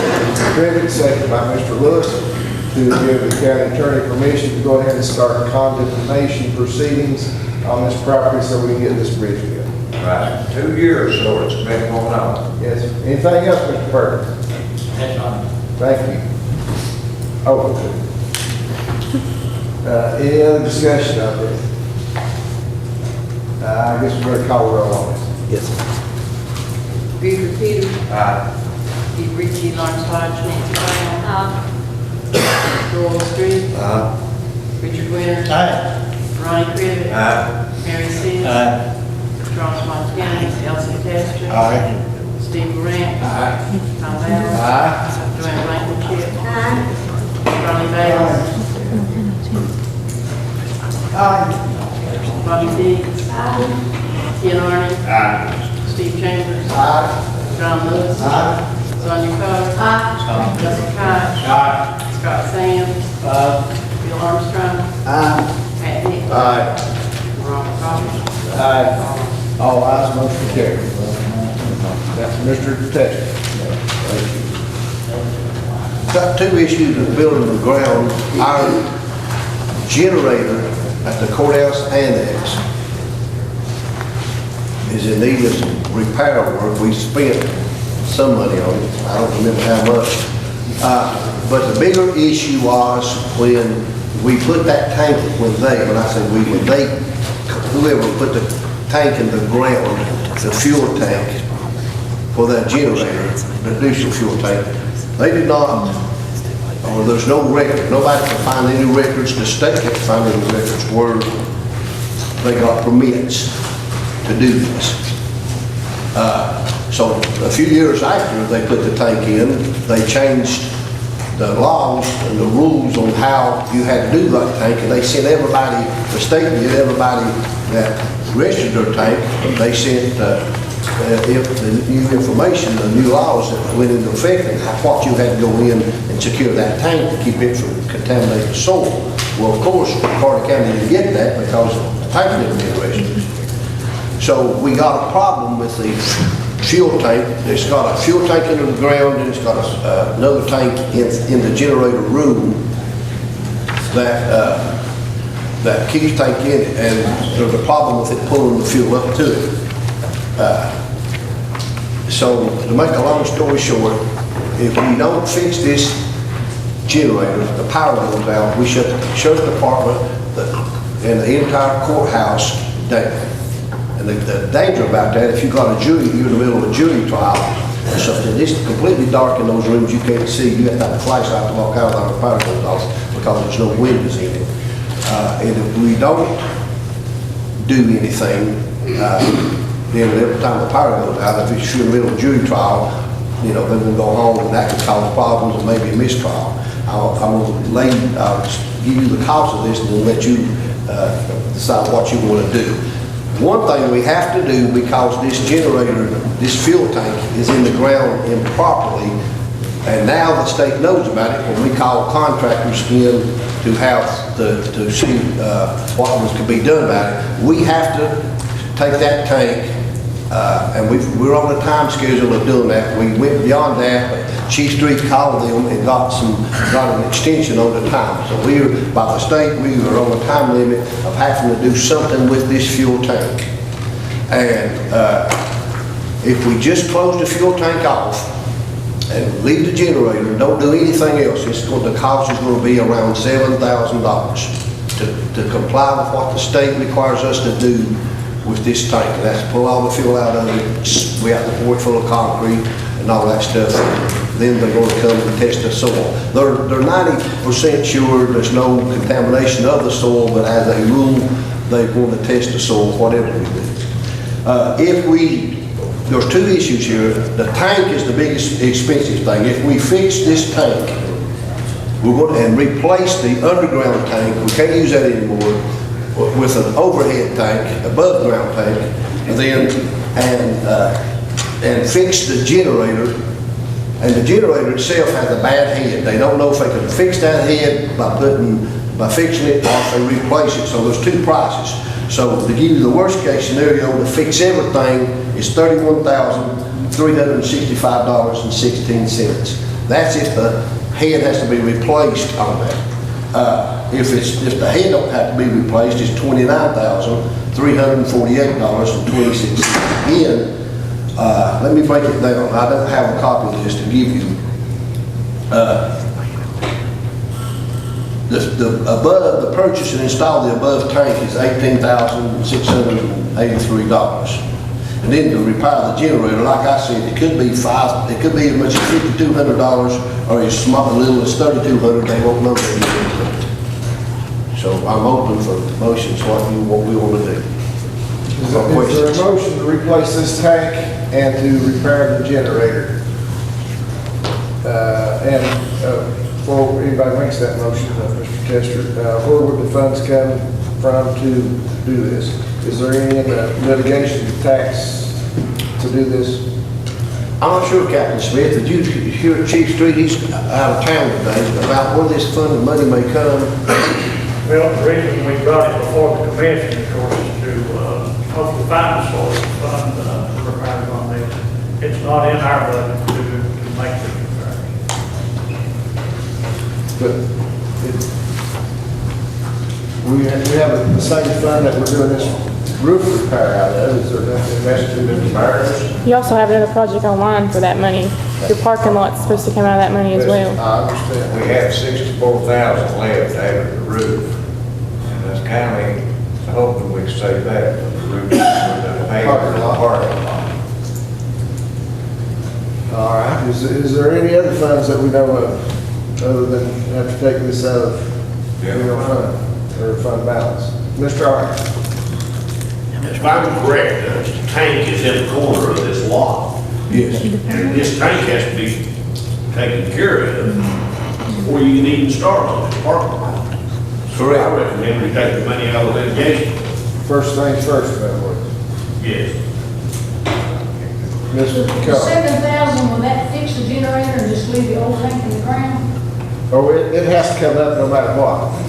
No, we don't have to take the tank up. Maybe it wasn't clear, but the state tells us we've got to go in there and drain it and fill it full of concrete. So we have That's the to. 7,000.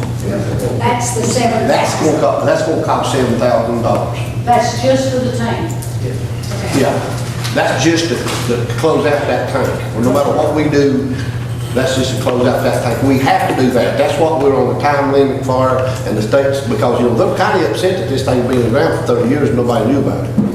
That includes the testing. We have to pay for the testing, right? I just come in and actually do 2 core drills on it, and of course send everything off. Now, if it's determined that there is contamination in that soil, then there will be added expense after that. But, They'll do the inspection, from what I understand, that there's contaminated dirt there, that's gonna come back responsibility on us. Now, did I understand you say there was an inside tank with the generator as well? Well, it's just a small tank inside the room that it pulls fuel to. It only holds 5 gallons. It's a prime 5 gallon diesel. I thought that tank had to be dug out, but they're gonna put some concrete in it, right? What the street said. They put concrete You in won't it, dig it out, they just dig dig it it in concrete. If it's not contaminated. We never dug that tank up. We don't know how big it is. We think it's 500 gallons, but we don't know because there's no record, no paperwork on it or nothing. How many square feet of concrete tank? It's not even registered, that tank is not with the state. All right. Mr. Street? You were talking about the generator in the system, and is there any way that we could tie into the new jail's generating system? There's all kinds of wire, and there's all kinds, it would be cost more to do that than it would fix this. The generator itself is only looking at the high end of it, $5,226.90. And it could be, if that's if the head has to be replaced. That's not the biggest expense. The expense is fixing this fuel tank and replacing one above ground, which doesn't come under all these rules and regulations that an underground tank goes to. Can you repeat all those figures again for me, Elsie? Yeah.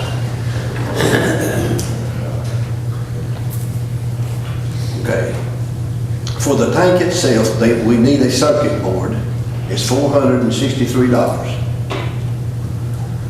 For the generator, if the old head can be fixed, it's going to cost $3,210. If it has to be replaced, it'll cost $5,226.90.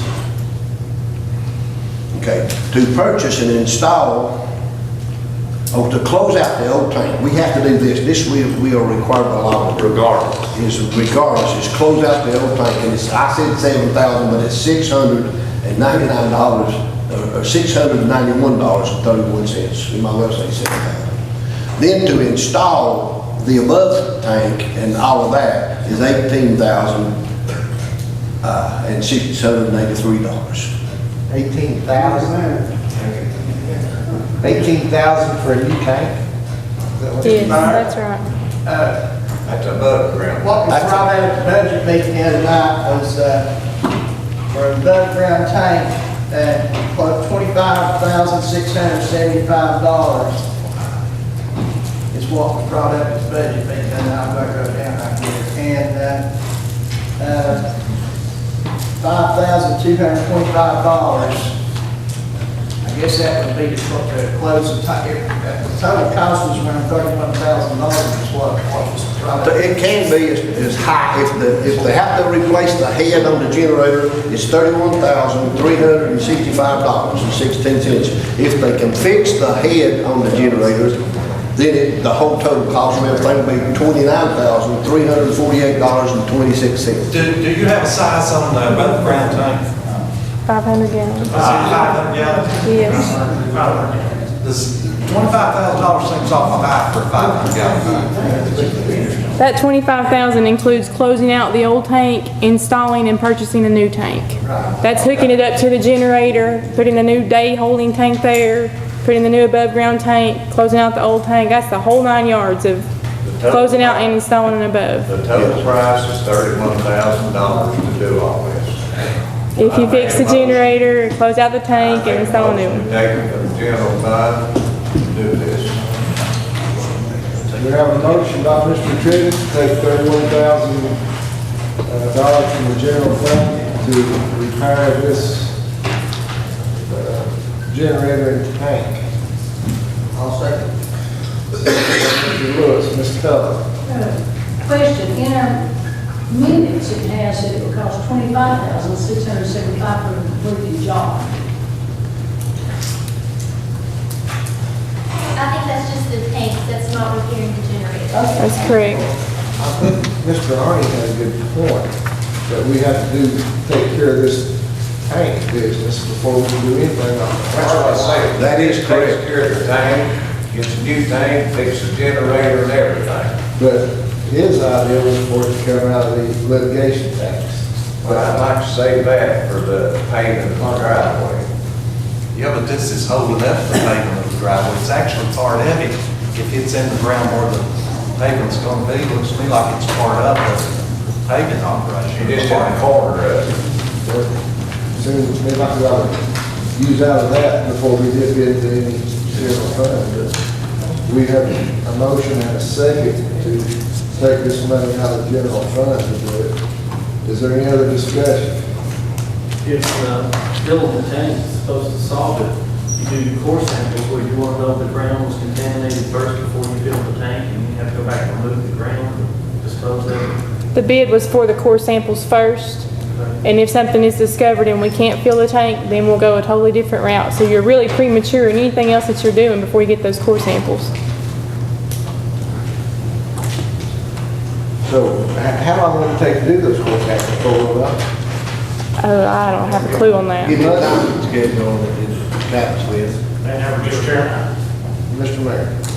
It may be premature, but just based on my experience, you need to go ahead and authorize and find the source of the funding so that we can progress with this, because it may just take a few days to get those core samples back. And if you're within the scope of whatever you authorize, up to 31 or whatever, then they can go ahead and progress. Otherwise, you've got to wait and come back here to this to budget and commission. So it'd be best to go ahead and do your authorization up to that amount and let them proceed. And then if we find that there is contamination, it's more money, then the clock stops. Otherwise, we proceed. Captain Smith. We did have an engineer from the state come up and meet with us. And of course, he came out at a huge site, looked at everything that we had. And like Commissioner Tester stated, that he thought that there was probably a 90% chance that there was no contamination at this site. I mean, this is an individual that has, this is what he does for a living. Thank you. Mr. Trigg, just to be clarification, you want this money to come out of fund balance instead of Fund balance up to $31,000. instead of out of litigation tax? Not the litigation. Where we on budget? Captain?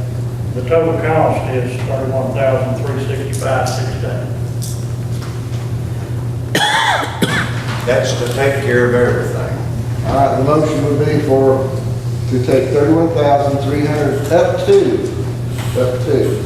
$31,369.16 out of general fund to do this. 365. 365.16. Good. Out of general fund. Mr. Chairman, they would go ahead and buy the above ground and Is that correct? Well, I think the first thing we have to do, correct me, Captain Smith, is Chief Street's talking to these people more than I did. The first thing we have to do is close out this tank, because it's an illegal tank we have in the ground.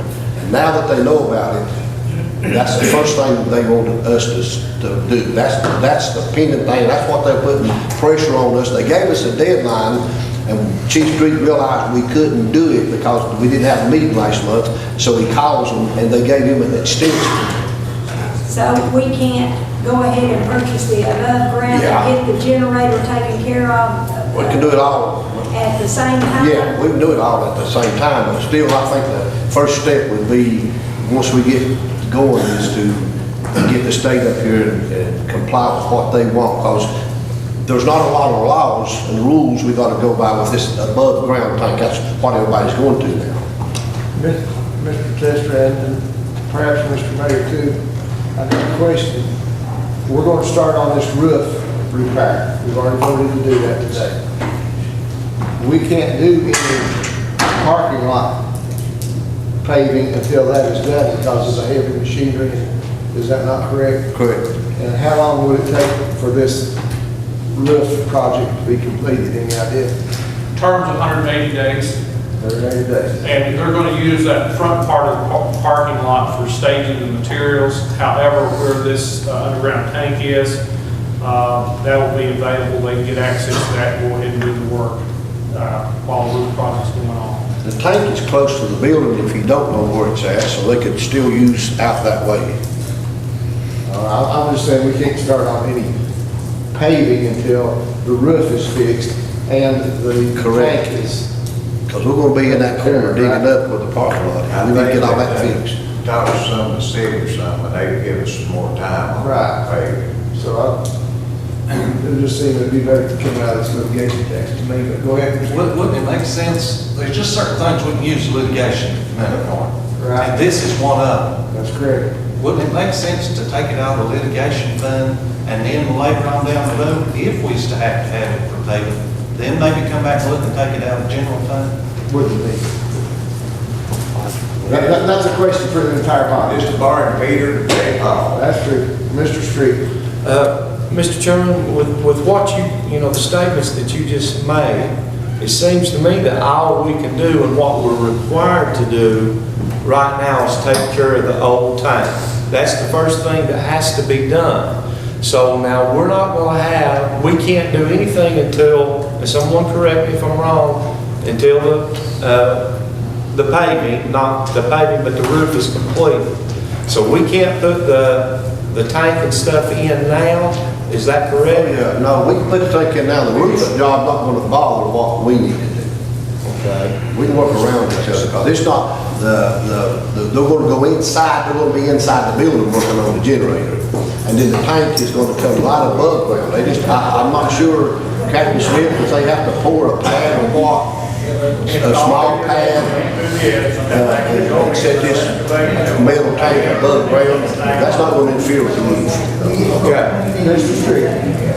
All right, Mr. Chairman,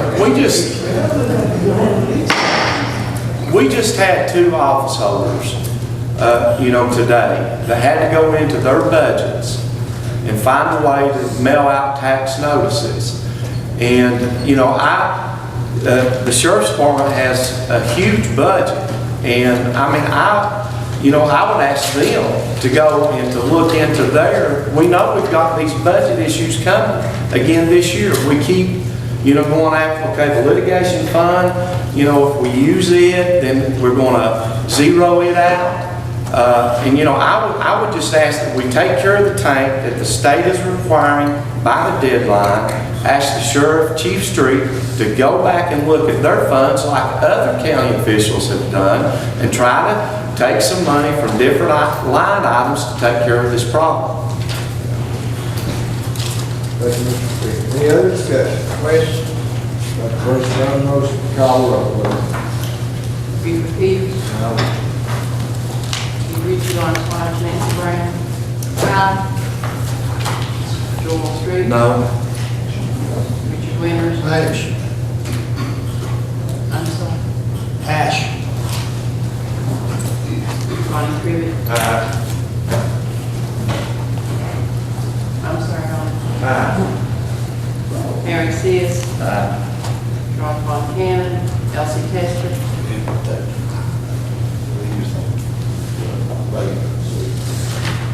I'm not sure this affects me, but I'll need to be safe. Because I'm employed in Carter County, I have a conflict of interest in the public about to be voted. However, I declare my argument and my vote answer only to my conscience and my obligation to my constituents and the citizens this body represents. I. Steve Morant. No. Tom Bowers. No. Joanne Blankenship. No. Charlie Bailey. Aye. Bonnie Dean. No. Ken Arden. No. Steve Chambers. No. John Lewis. Aye. Simon Keller. Russell Cott. Aye. Scott Sands. No. Bill Armstrong. Aye. Pat Hicks. Pass. Robert Goff. Aye. You don't want to change your vote? Mr. Chairman, let me say something. Just a minute.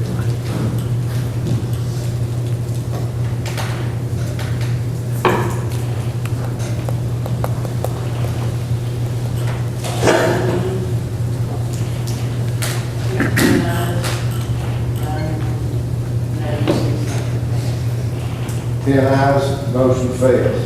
Mr. Tripp? Listen, this has to be done. Tank has to be took out.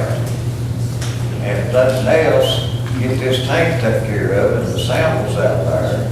And get this generator, because it won't run right now. And if they have power outages out there, what are they gonna do? I understand your concern, I understand just exactly what you said there, and it's, points well taken. I think our legislative body here was of the opinion that it should come out of the litigation tax first, or maybe out of the sheriff's department on budget first. Not that it doesn't need to be addressed. Mr. Chairman. Yes, sir. I'd like to make a motion that we take this part of removing the tank, everything except the repair of the generator, out of the litigation fund, that to repair the generator, that the sheriff department look into their budget and see if they can take care of that in their budget. And if they can't, bring it back to us. But taking care of the tank right now, which has to be done, we take from the litigation fund. Second. I have a motion by Mr. Peters, second by Mr. Keller, to look into to take the removal and new tank out of the litigation tax, and to ask the sheriff to look at his budget for the repair of the generator. Any discussion, Mr. Tripp? Mr. Byers, the tank, that's good to take care of. But what happens if we don't get another tank to run the generator and the power goes off over there and you're having court and everything?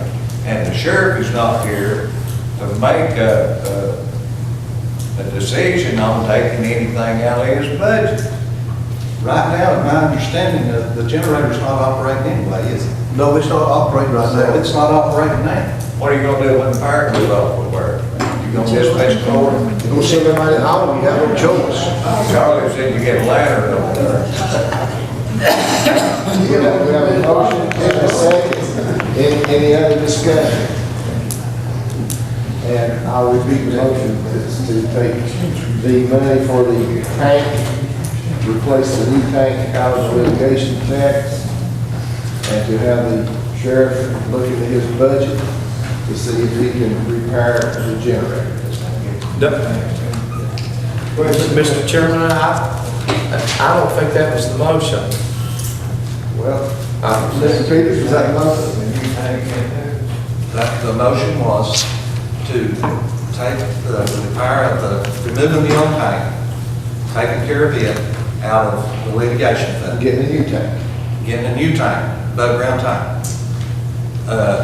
Then the repair of the generator, see if the sheriff can find it in his budget. If he can't find it in his budget, then he can come back and tell us that he can't find it in his budget. Your part was taken when you said these other office holders had to make exceptions, so that's treating him the same way. Thank you, sir. Mr. Chairman, may I speak? I understood the first motion, was to take care of the tank. One of the largest costs, Mr. Tester, you correct me if I'm wrong, is the new tank. It's isn't it, $25,000. All we're asking the sheriff to do is just a few $1,000s. I would ask you, sir, to amend that motion to take care of the old tank problem, and then ask the sheriff through the litigation fund, and then ask the sheriff to look into his budget, different line items, trying to come up with the appropriate amount to finish this task in the whole. Well, what we've been doing is asking the sheriff to find $25,000. Now, in my motion, what I'm asking the sheriff to do is find $5,000 instead of $25,000. That's my motion. You're fixing the old tank and buying a new tank with the litigation fund. We have a question. The fixing of the old tank and replacing it and buying a new one is the $25,000. The price alone for the new tank, Mr. Street, I don't think I was clear on it, is $18,683. $25,000. Satisfy the state what they require to buy a new tank.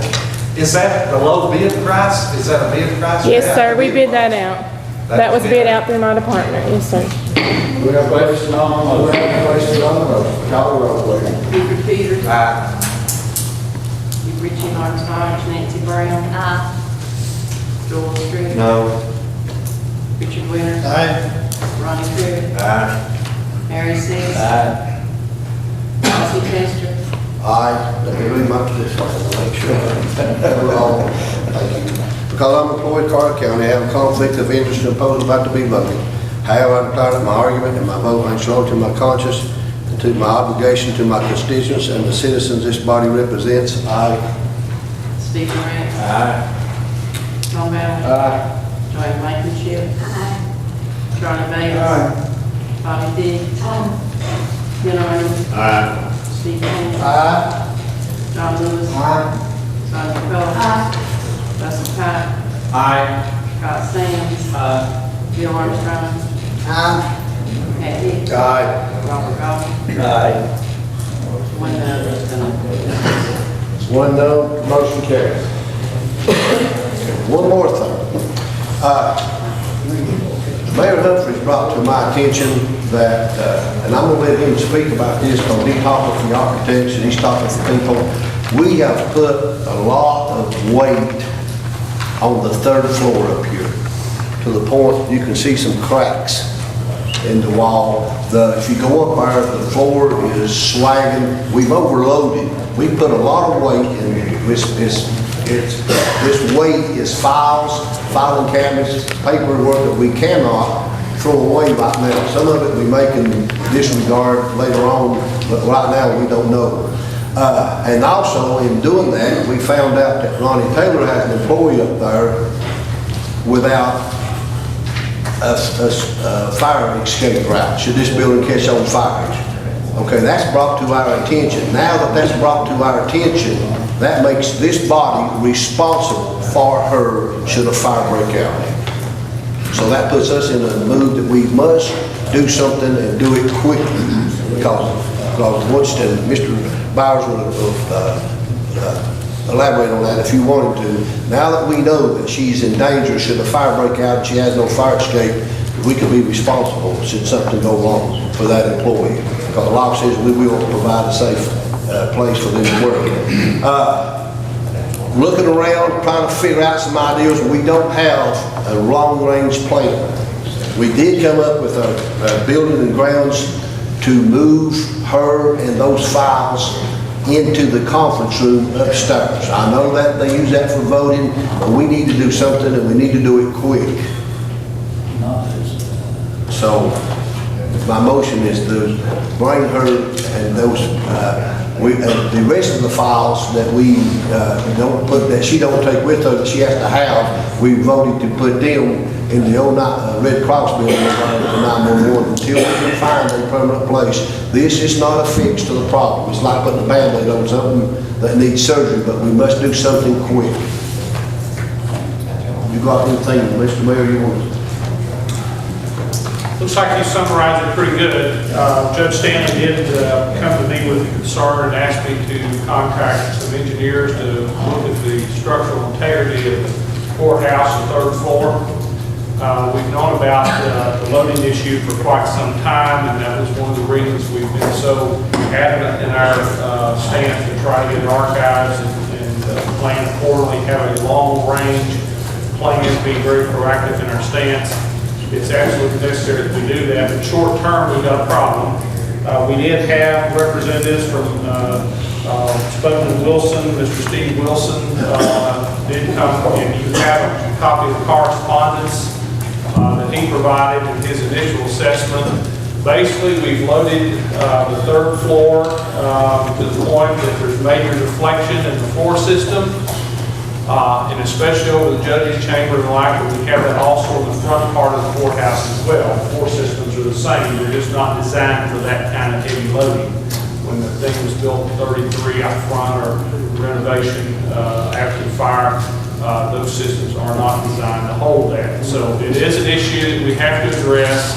And the only thing is, the committee did make a recommendation the other night to remove the employee from that third floor and to set her up temporarily in conference room 205.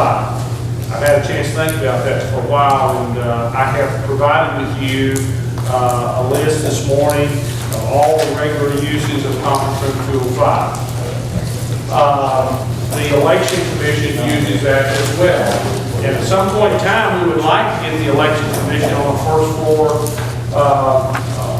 office or level that can serve the people. However, that's just not available right this minute. But again, we've got to develop a plan. We've got to do a pretty short order. What I would propose is, instead of putting that employee in 205, let's put that person in the mayor's conference room. Because if you, as you can see, 205 is used much more regularly, and there are a lot of people it serves. And when you go to do your early voting, I can't speak to that, but maybe the elections administrator could. The conference room 205 is set up better to do early voting than the conference room is, because at least there you've got two doorways leading out to the hallway. Tracy, is there anything you want to add to that? No, that's perfect right there, where the mayor's office just has one door. It'd be hard for us to use that one. For the other conference room, they can come in one door and go out the other. I agree with you. On the rare occasion that I agree with you, Mayor. That's too bad, Chairman. You should agree much more often. You know, almost better off in this county. Maybe this, I mean, the main thing is to get this lady off of the third floor where there's no and 205 down here would interfere with the early voting or any type of voting. To find another room for her, maybe even better than the mayor's conference room, may very well be in the EMA office. They already have computer and phone lines in there. And that's a big office with only 2, possibly 3 people in it. She's got to have 18 filing cabinets in there that she can pull record from every day. That's a big office, and there's plenty of room in there. I just wanted to get that out. The only concern is, Chairman, is the files go with her.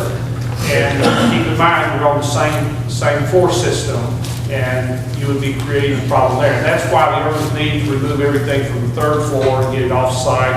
We've already, now at some point in time, if EMA does leave this facility, which it would be ideal, in my opinion, we don't need an EOC on the second floor with no parking out front.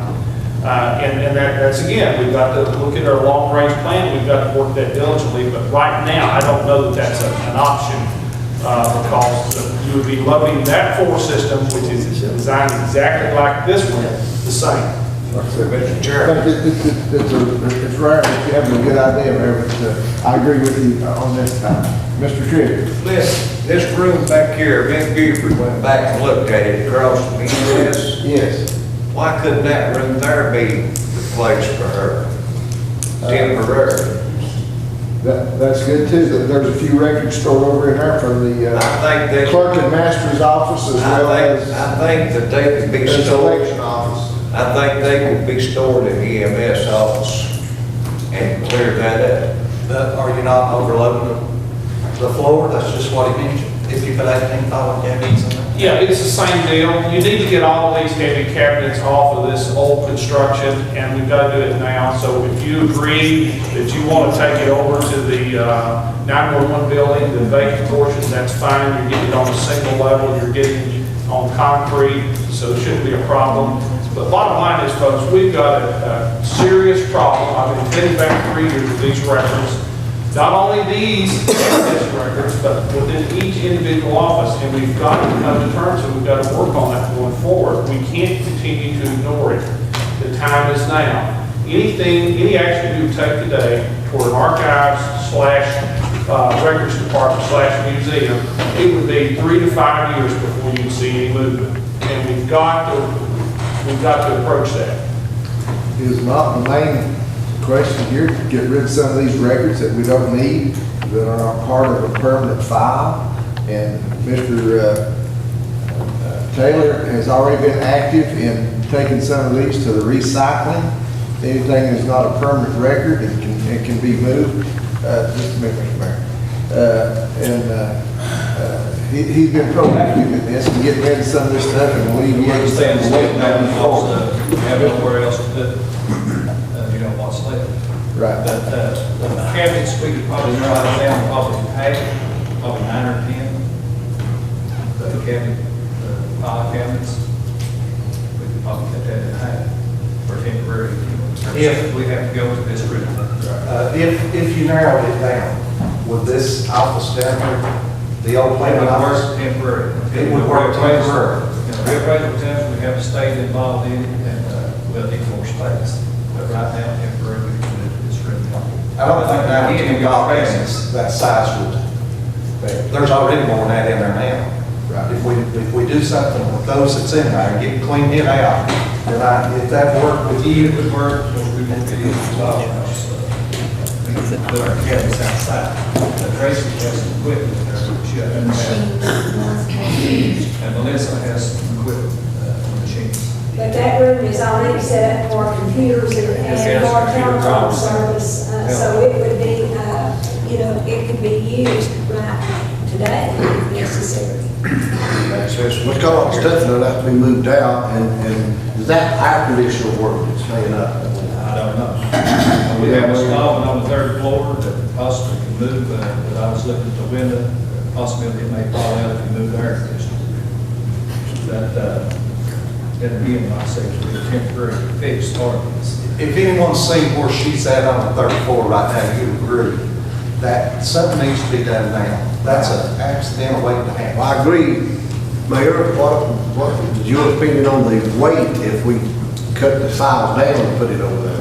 Well, it sounds to me like he's cut the number of filing cabinets down considerably. If you take what's in there now out to another location and you distribute that over the floor system, it may be fine. But again, I'm not the engineer. We'd have to let them look at that, but I don't see that would be a problem. But the question is, what are you going to do with all the materials that are there now? From election commission, any other office holder, are all those going over to 911 in the Red Cross section? If so, then great, go for it. Ms. Harris, could some of those files be discarded that is stored over here in this office? We go through ours every other year, the off-election years, to get rid of our old records, and we're supposed to keep them a certain amount of years too. What's left in there. So we just recently went through the stuff in other words. So what's there has to stay there or be kept somewhere? Okay. Do we have a motion on what to do with this? Okay, Old carpet inside that room, or LC container, very musty smelling, old mold, smell. You know, she has allergies. So the possibility that the carpet could have to be replaced or taken up. But I'm sure it's gonna have to be a thorough cleaning in there before she goes and occupies It's it. real misty, smells mildewy and moldy, you know, because it's been closed up. I went in there and had to get it back out pretty quick because of allergies. Mr. Peters? I'd like to make a motion, Mr. Chairman. Very well. My motion is that we remove all policies in that office, find a place that Ms. Harris will be okay with her. We clean the room out. We have it inspected, make sure there's no mold in there. Clean the carpet, whatever it needs to be done. And then, if it's all right with Mr. Todd, we move his employee into that office. I'll second that. I have a motion by Mr. Peters, second by Mr. Trivett, to clean out the, I guess that's the old planning office for,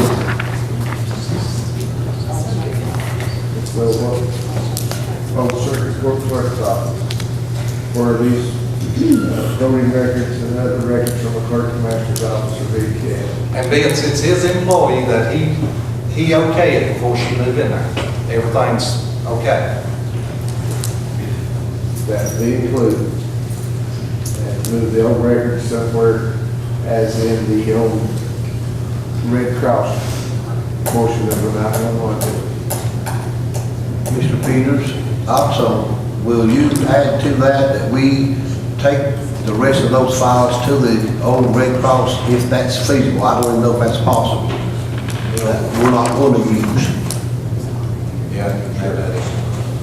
I'm trying to get the weight off that floor. Is there any other discussion? Question? All in favor, say aye. Aye. All opposed? Motion carries. That's all I have. Thank you, Mr. Ted. Mr. Harris, LC, would you come back up for 1 second? I will. We have a situation, and Joanne will explain it, about this ice machine out here in this hallway. And I'd like for Ms. Blankenship to get up and tell you what she thinks, and I think we need to do something with it. Ms. Blankenship. Mayor, have you found a location? I have not, there's not a place in the kitchen right now, unless you do some major cannibalization of the cabinets. It's my understanding that the question was put to the clerk. She has an area downstairs in the kitchen that she can accommodate, but she declined that. I don't know of any other space in the courthouse, so my recommendation would be to remove it entirely. Perhaps at the sheriff's office would have a space for a ice maker. They've got ice makers over there. I make a motion, we have hook. Maybe to the highway department. Would you like to have ice maker, Jack? Ice maker.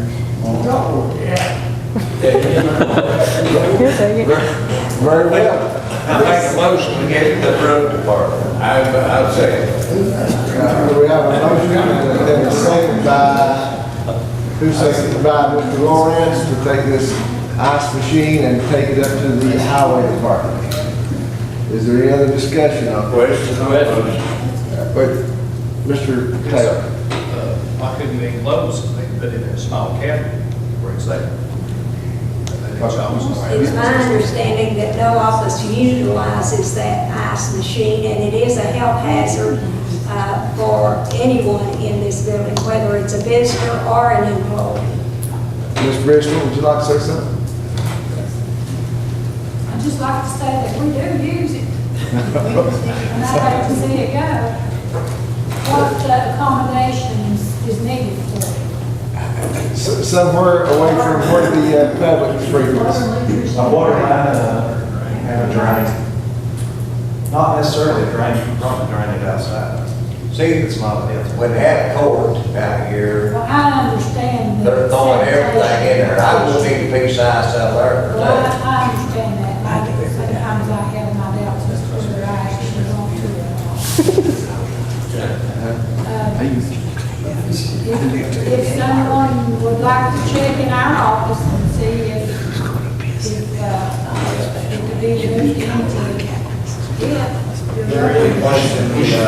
Register of Deeds office. Should we not be Little, area between your main office and your private office, there is a place there that you could either water run off of it and drain line, so that's a I possibility. don't know about installation. Ms. Keller? Do we have a motion on the floor right now? Yes, we do. Okay, I have a motion to the foundation.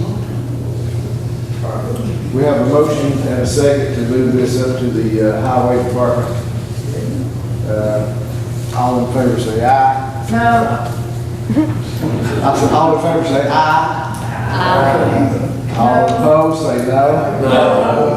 Y'all the roll, please.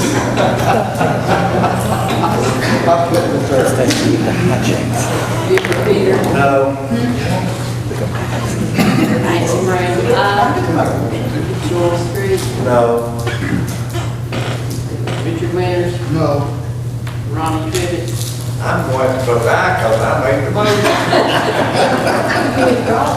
You trying to say that? Larry Seas. Larry.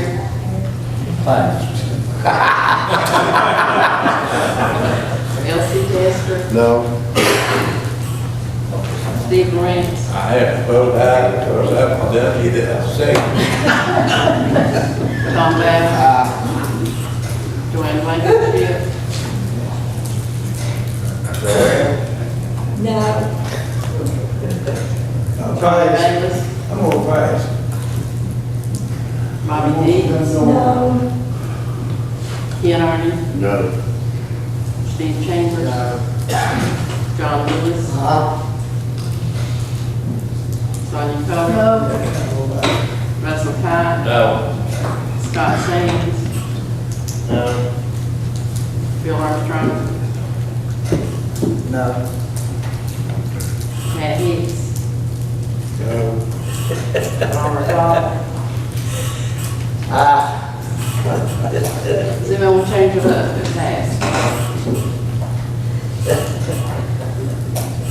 Miss Bristol, you see the place in place in our court, and you will accept it, won't you? Passes 6-0. I will accept it, and everyone will be welcome to come and get us. But I'm not an authority on whether you can do that and it'll work and all that stuff. Somebody else will have to decide that. But I don't know. 13 no's, motion failed. Do I have another motion to place it in Ms. Bristol's office? Mr. Chairman, I make a motion, Go right ahead. Mr. Chairman, I make a motion that we give it to Ms. Bristol's office if it is found that everything's accessible and it can be used there. If not, I think Jack was just doing us a favor a while ago anyway. I put in the motion, if it fails, it doesn't work for Ms. Bristol, then it goes to the highway department. I have a second, Ms. Keller. No, my motion was just to send it back to the investigator office, that's fine. Mr. Chairman. Who made the second? Who made the second to Mr. Baker? Mr. Peters? We've been informed that it's a health hazard. Do we not need to go ahead and undo it, clean it out, disinfect? I think that would be very much in order to go ahead and disconnect it and clean it out and move it out from where the public has access to it. I'll accept that. Okay. All right. Is there any more discussion on this? All in favor, say aye. Aye. All opposed? Motion carries. Landfill committee. It's in the, everything's in the minutes, Mr. Chairman.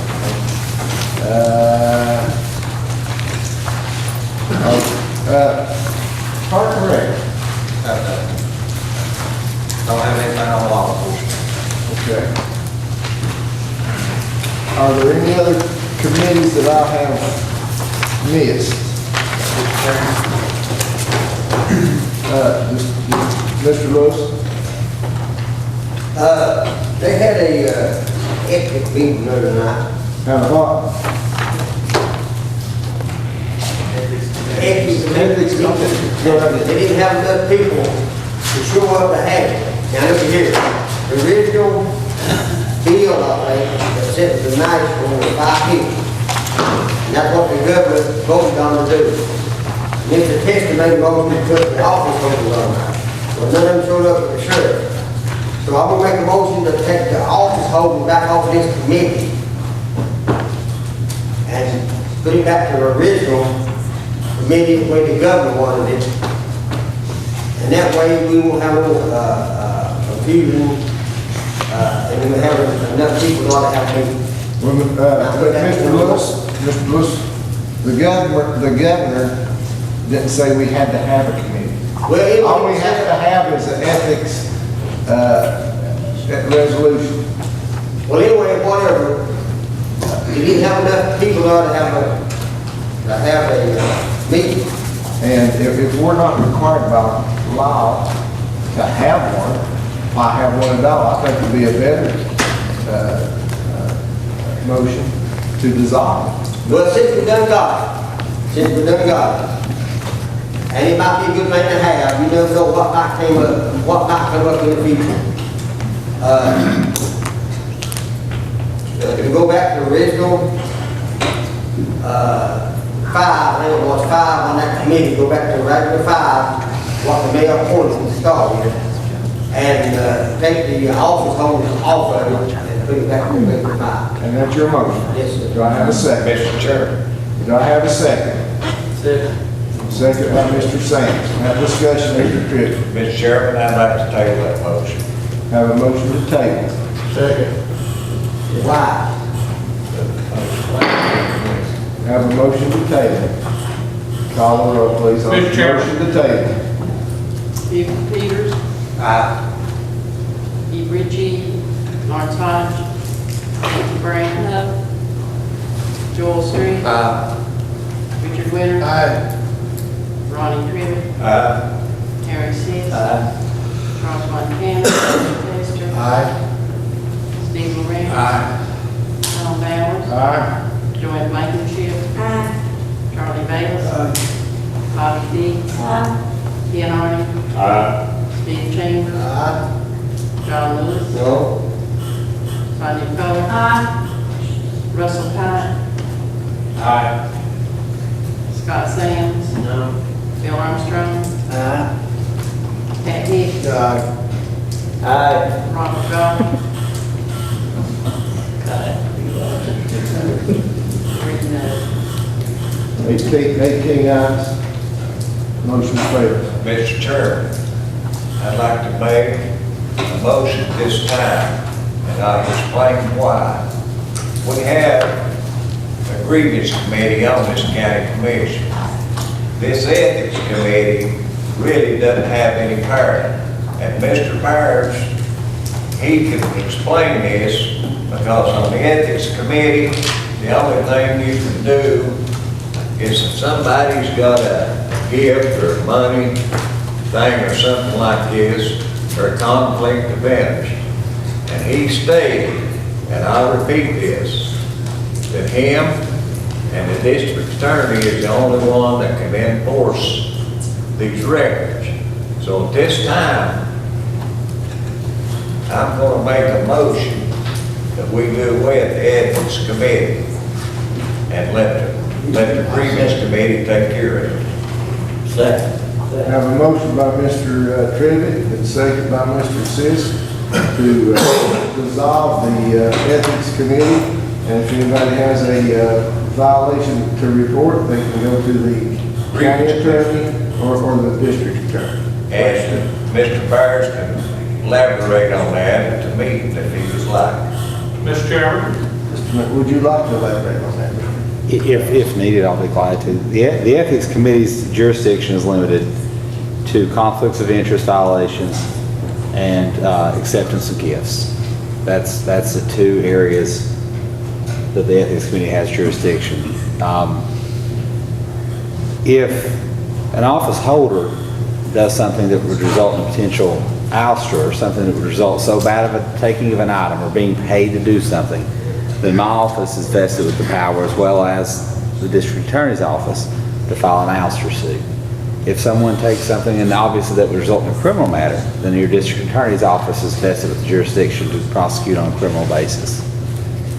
If something is done by an individual employee of an office, and I won't call out any office holder's department, but any office holder, if an allegation is made that a certain employee does something in an office, then we refer it back to that individual constitutional officer for their review. If it were in the trustee's office, the assessor's office, mayor's office, sheriff's office, highway department, if we think one of your employees is doing something to get that complaint, we first take it back to that constitutional office holder for their action. Mr. Mayor. The reason we have an ethics committee now, this ethics policy was approved by a previous commission. Therein, it outlined and specified that Carter County would have an ethics committee. Now, if you so choose, and if you follow this motion, I think the policy needs to be amended accordingly to indicate that there will be no committee, and I don't have a problem with that one way or the other. But I think the policy needs to be adjusted because when I came in office, it was brought to my attention that we had passed a policy, but we had not fulfilled all the obligations that we had outlined in that policy. So the policy needs to be amended and it should be part of this motion. I'll add that to my motion. To amend the policy to take any possible violations to the county attorney and or the district attorney. Yes. Any other discussion? Question on the motion. All in favor, say aye. Aye. All opposed, no. Motion carries. Any other committee reports? In your packets, What you'll about the find, nominating committee? yes, very good. Mr. Nominated, Can I take one step back to Building and Grounds for just a moment? In the Building and Grounds Committee, Mayor Humphrey had charged us with the task of starting to look at some excess county properties. And we took two, which have been included in your packets. We had surveys completed on those by Dennis Pierce, and we found those both to be potential properties that could be declared excess. The Building and Grounds Committee, I think, voted unanimously to declare those properties excess, which would then allow Ms. Deloach's office to proceed with the sale of the real property with two benefits to the county. One being is the proceeds we receive from the sale can go into general fund, be used for other projects, and then two, we get them back on the tax rolls. But in order for us to have Mrs. Deloach's department to begin the process of an excess property sale, we have to have the actual commission declare these properties excess. Yes, sir. Is this in addition to the five original, I think it was 5 properties before? These are 2 more properties that you're talking about? We picked the 2 that we felt were probably the easiest with the surveys to get done because we've never done one of these before. And Ms. Deloach, I kind of wanted to bite the elephant. What was the old phrase? Eat the elephant one bite at a time. We picked 2 that we knew we could take care of first, and then we will go on to the next 3, then pick 4 or 5 more and keep rolling. So 2 out of the 5? Yes, sir. And do you, I didn't see that in the packet. It's in your Building and Grounds Committee I notes. missed it. Okay, Building and Grounds. Mr. Chairman, I make a motion, we go ahead, let Mr. Deloach go ahead and auction these 2 properties off at this time. have a motion by Mr. Truitt, second by Mr. Chester, to allow the county attorney and Mr. Roach to sell these 2 properties. Is there any other discussion? All in favor say aye. Aye. All opposed? Motion carries. Now, as Mr. Sis, Yes. as the chairman of the nominating committee, we have one vacancy on the beer board. On the beer board. Yes.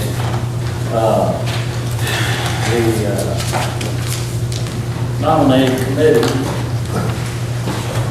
on September 9th at their meeting, nominated Commissioner Deets to replace Dickie Renfro on the beer board. So I make a motion that we approve that nomination now. Have a motion to nominate Mr. Bobby Goose Deets to replace Dickie Renfro on the beer board. Do I have a second? Second by Mr. Lawrence. Any discussion? Any other nominations? All in favor of Ms. Dees replacing Mr. Renfro, say aye. Aye. All opposed? Motion carries.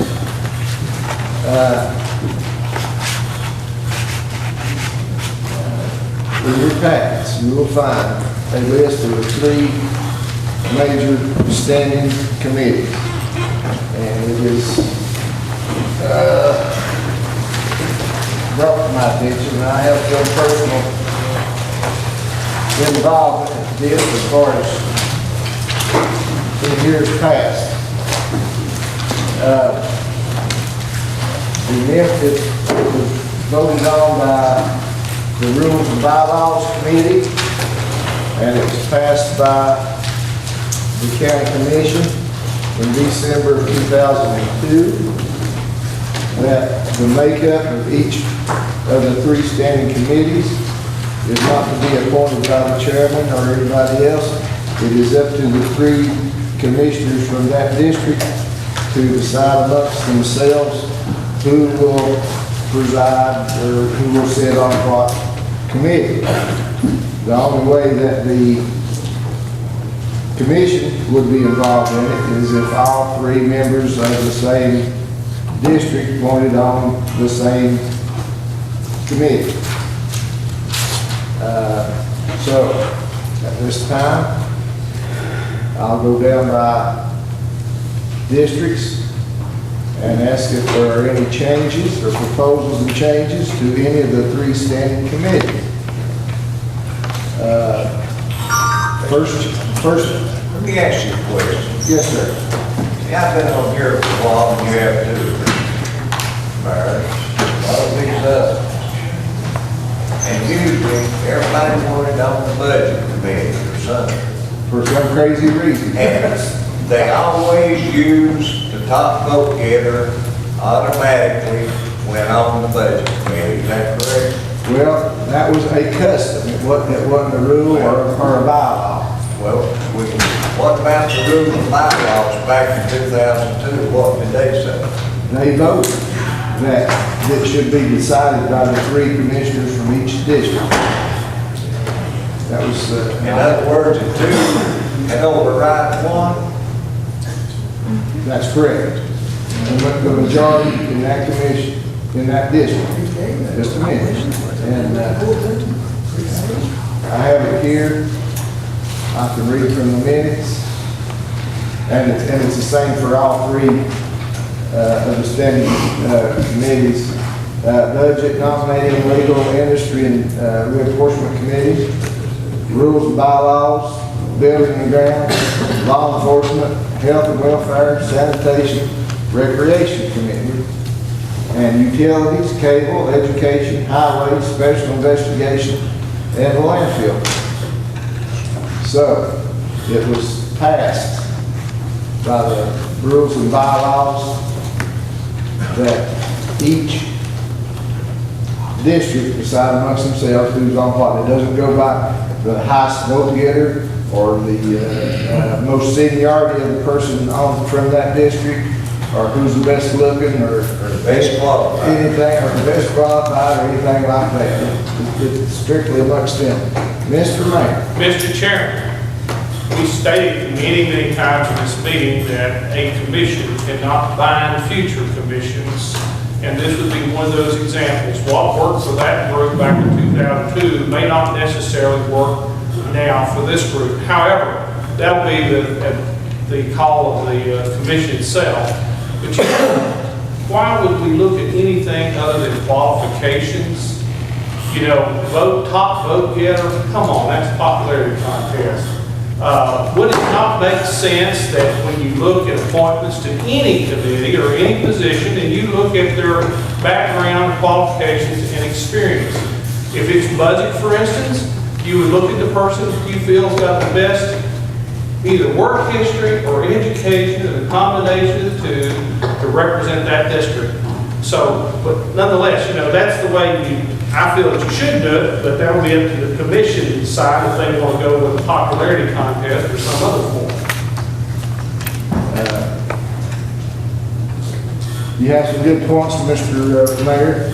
But as that may be, it was voted on by the Rules and Bylaws Committee, which sets out the procedures for this body. That was, Therefore, that was in 2002. correct. Therefore, we're bound to it until those rules are changed by the Rules and Bylaws. So, I want to go by districts and ask if there are any changes to these three standing committees. We could do a vote to suspend the rules. Is that your motion, Mr. Sands? We have a motion to suspend the rules. But I don't believe that a motion to suspend the rules overrides what the Rules and Bylaws Committee are. I think that only overrides the Robert's Rules of Order. That was in 2002. Yes. Am I in order if I make a motion to refer this back to the Building and Ground, or the Rules and Bylaws now? Not at this time. It's a different commission. You'll have to bring that up in your next Rules and Bylaws Committee, and that will be binding only on the next commission. See how this is we're into the September year where this is to be decided. So, as I said, I'll go down by district and ask if there are any changes to the makeup of these three standing committees. First district. None at this time. Second district. We're happy. Second. Very well. Third district. Are there any changes to the third district? Mr. Von Cannon's not here, so. Very well. Fourth district. Everything's fine. Fifth district, are there any changes? Yes, we need to take Richard Brenbrough's name off and put Bobby Gooch Deeds in his place, and everything stays the same. Thank you, Ms. Blankenship. Sixth district. We're good, we're fine. Seventh district. Mr. Chairman, I have a concern that we're not being recognized on the budget committee because our members are not attending the committees as he should. So I would like to make a change on that. I'd like to respond to these applications. Well, there are no allegations yet. Ms. Keller, what is your proposed change? Well, I'd like for us to vote on as a committee who should be on the budget committee. The three. Well, like I said, the three in each district.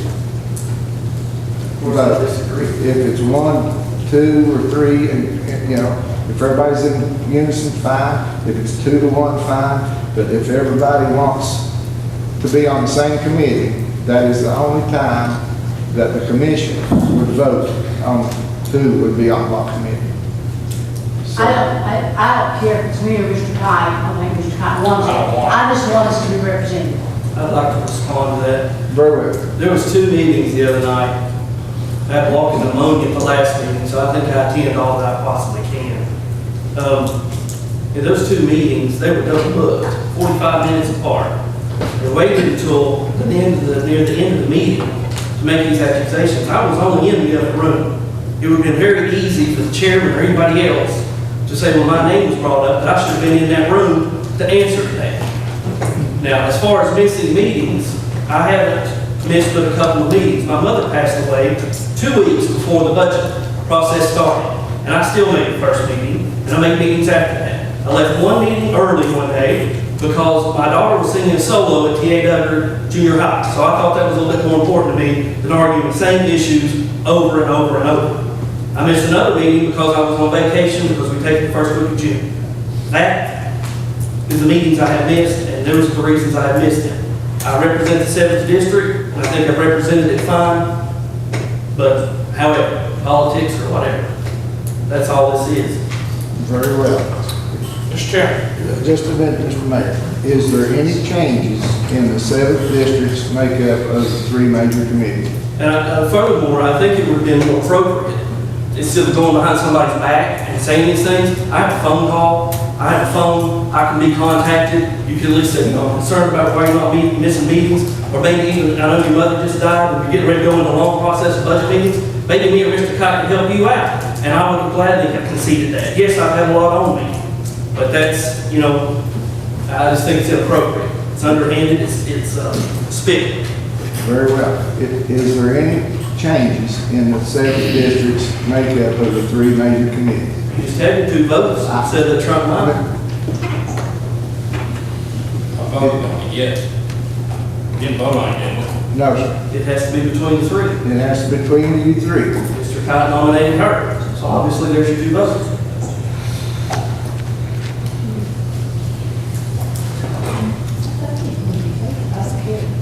Nominate Sonia.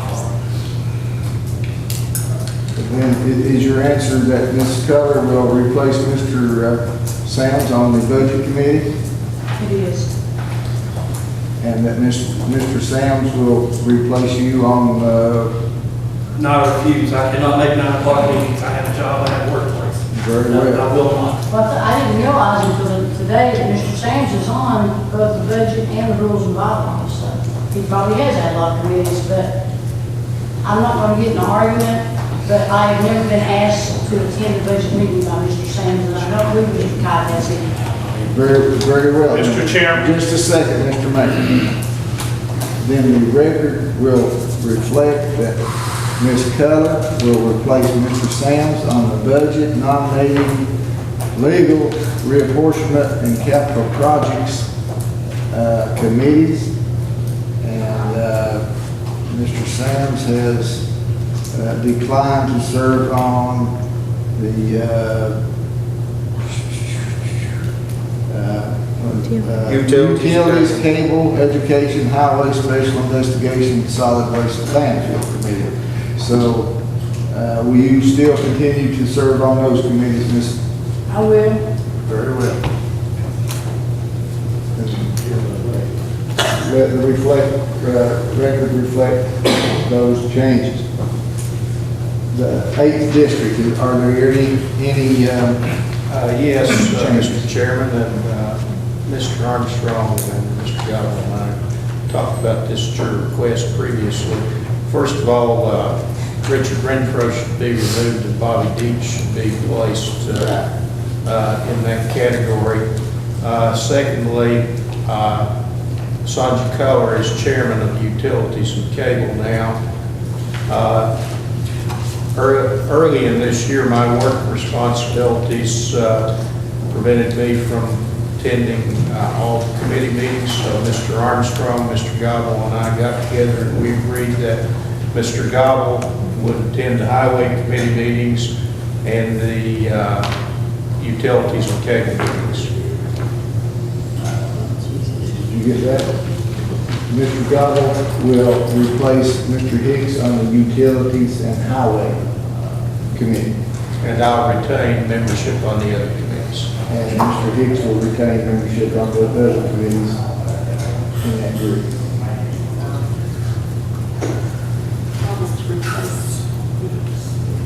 Right. Mr. Mayor. If you'll allow just a minute. I certainly will. What I just witnessed is just totally unacceptable. Scott Sams was appointed to the Budget Committee as mayor. When I came in, I sat down and I put a lot of time into making these appointments. I spent the entire day with Chairman Sis. Is that not correct, Sis? Pretty much, yeah. We did, the entire day going over this, and we didn't complete all of them then. And I looked at every appointment based on qualifications. Based on qualifications. Every election or appointment that I've sat through in this committee, you've not used qualifications. You've used who that person is. What's their status? Scott Sams is a young man. He's very capable, he's qualified, he's a very successful businessman. He's already accomplished things that I'll never be able to accomplish. And when it comes to finances and budget, He's the man that needed to be representing that district. But now, just because of political reasons, we've taken and turned the tide, all in the voice of reasoning that he doesn't attend. But yet, this commission has sat by and allowed one commissioner to miss many meetings before he finally resigned. And we're in another situation now where we've got a commissioner for medical reasons, but that has never been raised.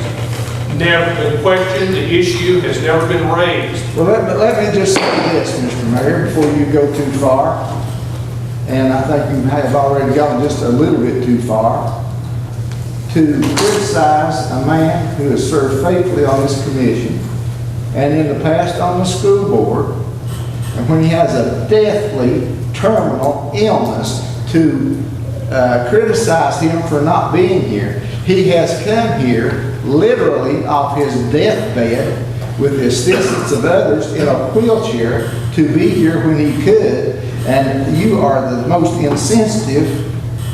I have never once criticized Richie. I've criticized his committee. Sit down, sir. You are out of order. Sit down. That's the most despicable reference to any terminally ill person that I've ever seen in my life. And that has nothing to do with the makeup of these committees.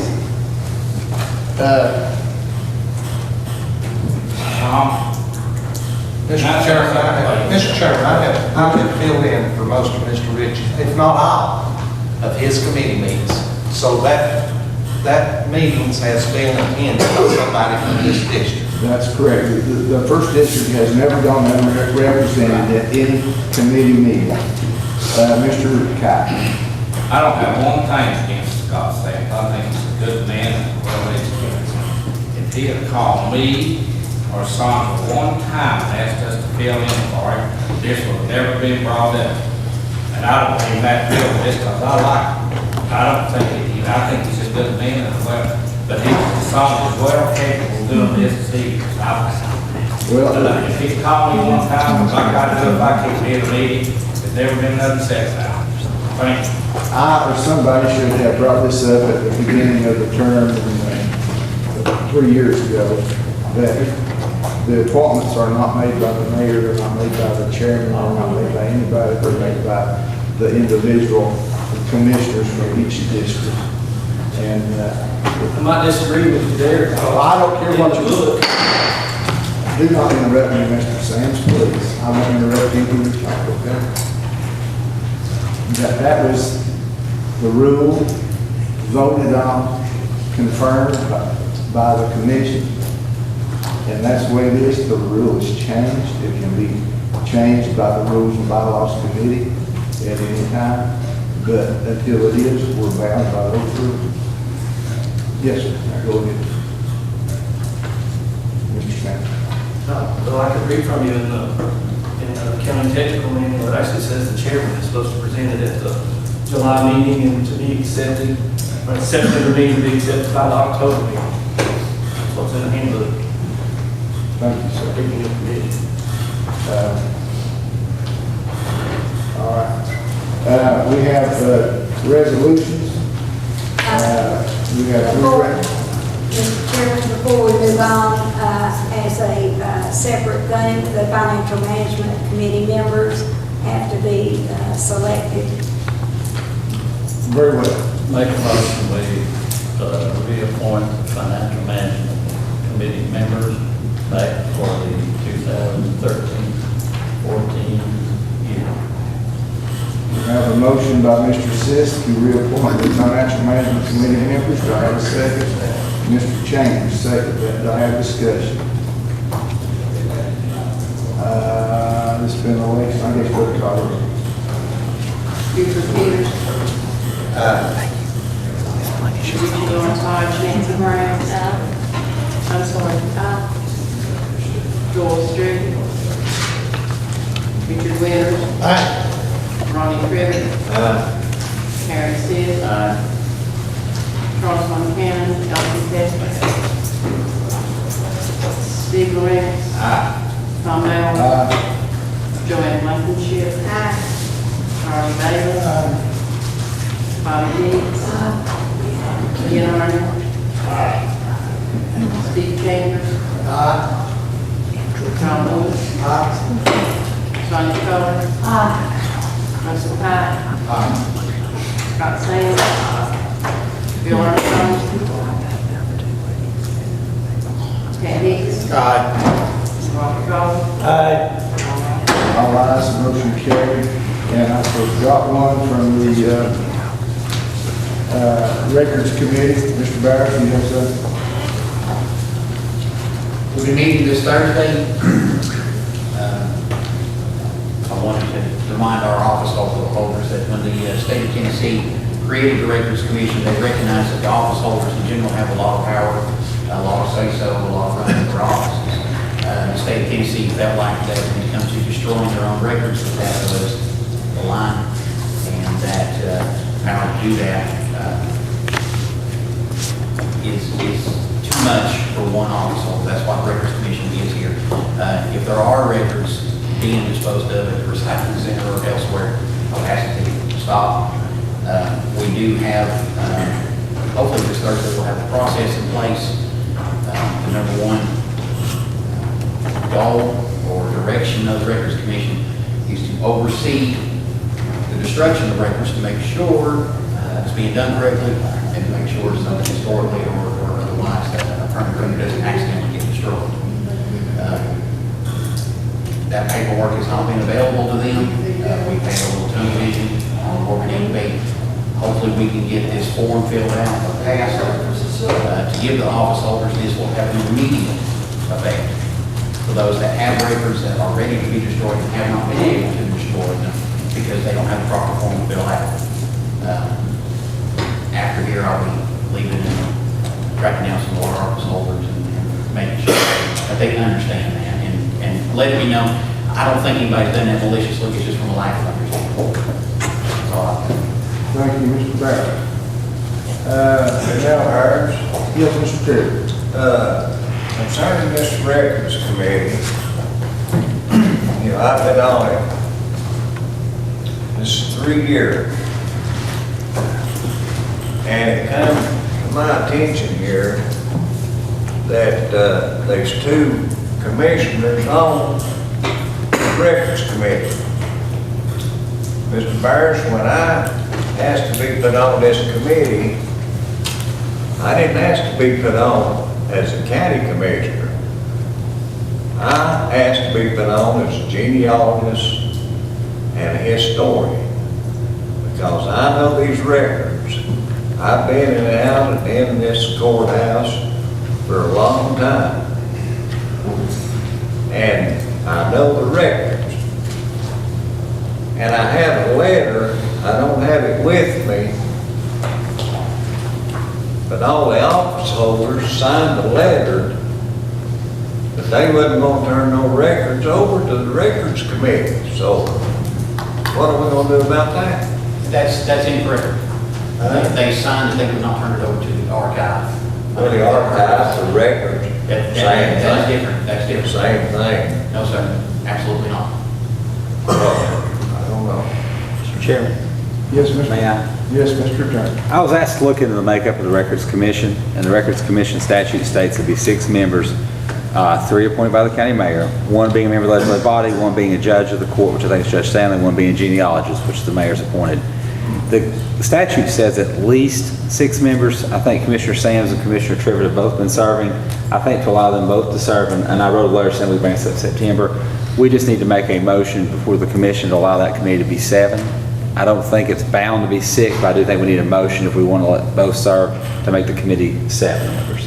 Is it set up in stone that you gotta have 6 members? No, it says at least 6. So I think if we get a motion today to make it be 7, then both you 2 could serve. So if I was on there, not as a commissioner, as a genealogist and a historian, and not as a commissioner then. Well, you'll always be a commissioner, Mr. Trivett, as long as, I know. But I think as long as you just vote to change that from 6 to 7, I think you 2 can both serve and continue to do your job. I make a motion that we change it to 7. Second. Because it says at least, so I think that gives us some power to go a little bit bigger. Yes, I sir. have a motion by Mr. Sis, second by Ms. Blankenship to enlarge number of members on the Records Commission from 6 to 7. Is there any discussion? All in favor say aye. Aye. All opposed? Motion carries. Now, we have 3 resolutions. Number 1 is it can't wait, it can wait texting resolution. It says we're against texting while driving, basically. And then second one is what I talked about adopting Drum Corps resolution, it's acknowledging their benefit to the county. And number 3 is nonprofit and charitable organizations resolution. So let's go with number 1. We have a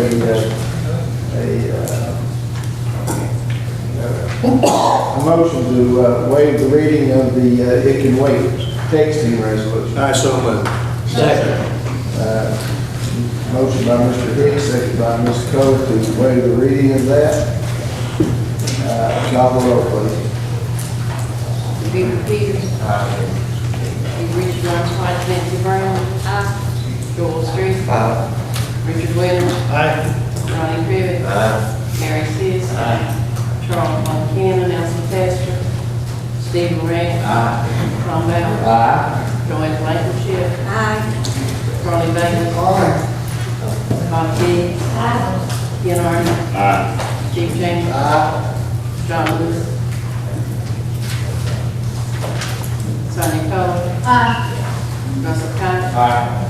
Scott Sands. Bill Armstrong.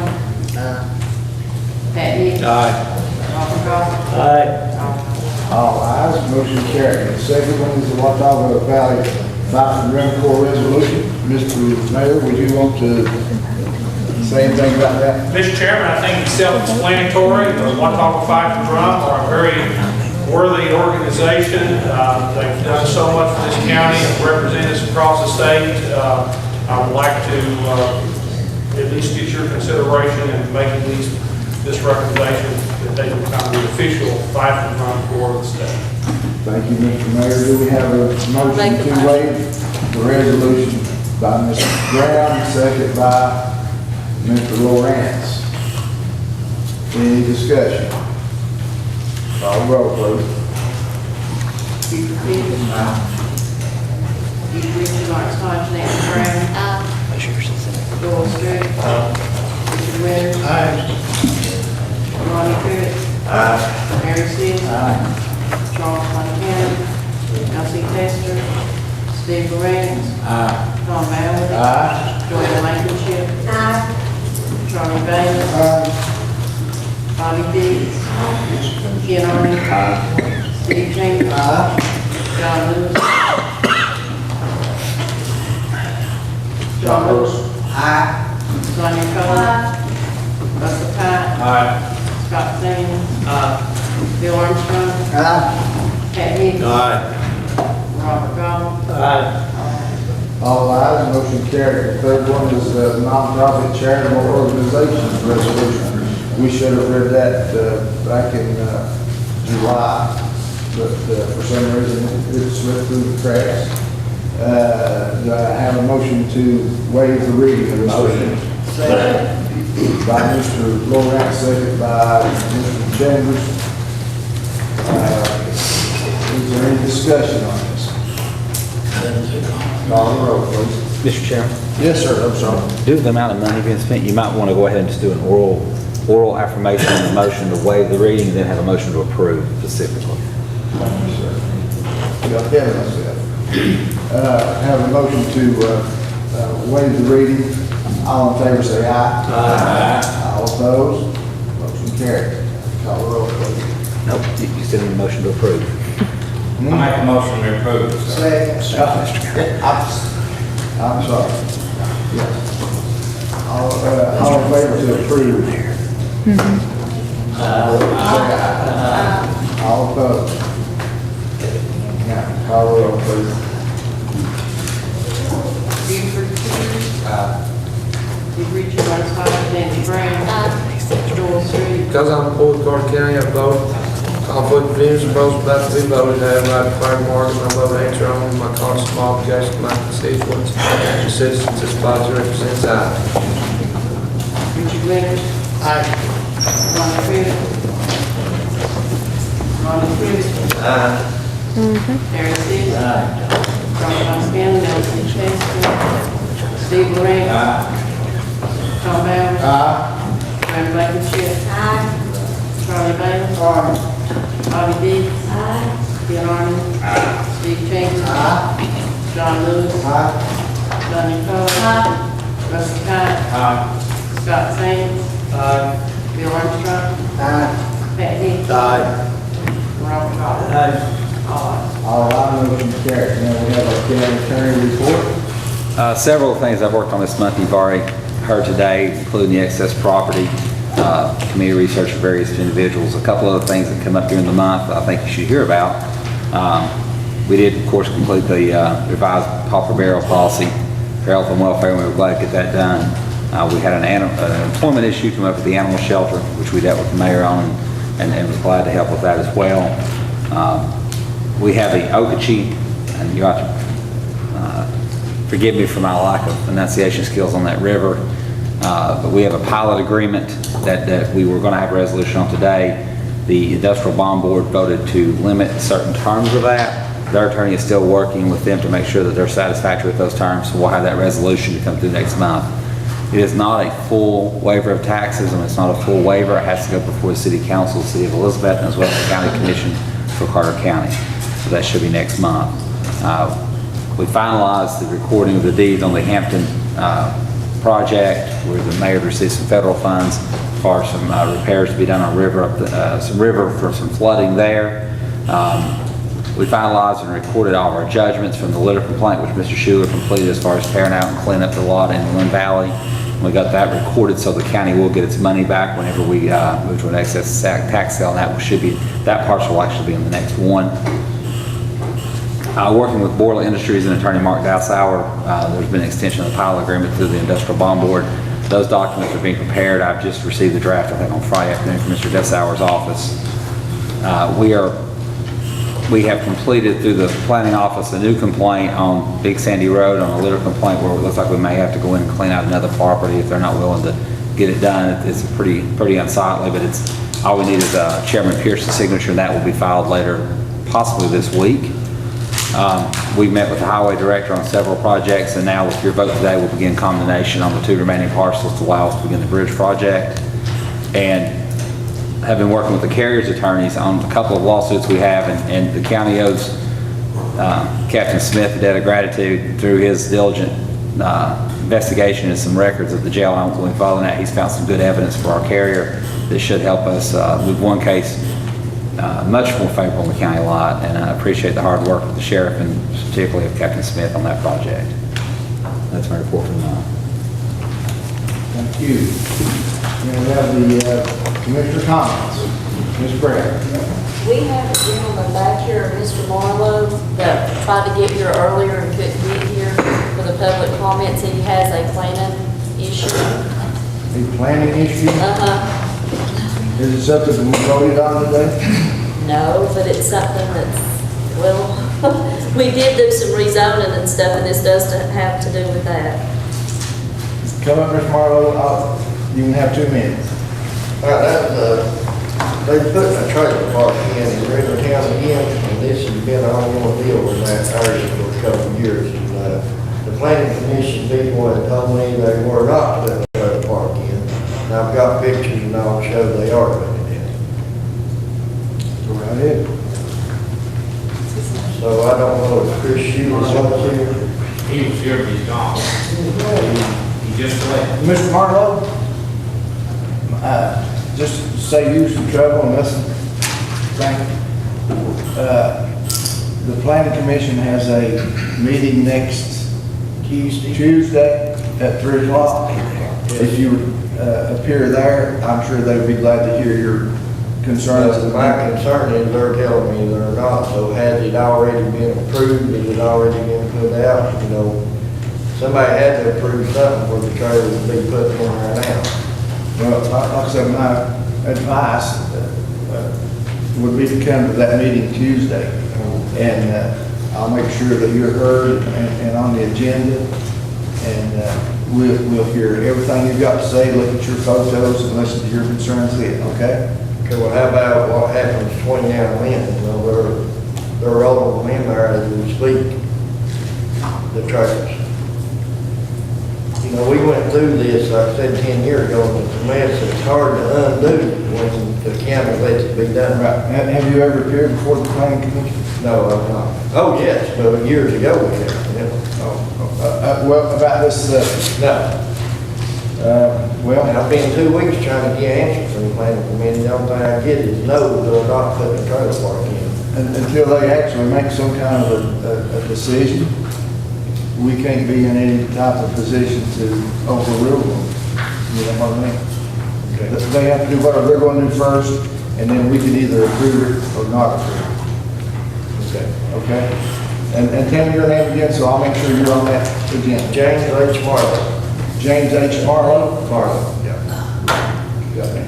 And I'm already supposedly on that. Oh, okay. I know him, I'll make sure it's on. Thank you. I know him. We'll be glad to listen to you on Tuesday. 3 o'clock. Mr. Taylor? Yes, I have one other question about the new employee with the written one across the EMA. Tracy brought to my attention, you know, those election machines will be stored inside the county office. Would that be something to be in conflict with the election commission or not? I thought that the motion for this commission that we voted on, that everything would be vacated out of that room and it would be turned into an office for that employee. Right. Did I misunderstand when I voted? There won't be any files in there, There will be nothing from the election. and we gotta find a place to put it. That's what she wanted to bring to the attention. Thank you, Mr. Taylor. Any other commissioner comments?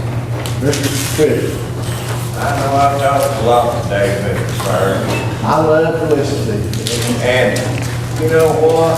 I've been reading the paper here lately about some situations, and I don't see anybody from the school department here. But I have a statement to make.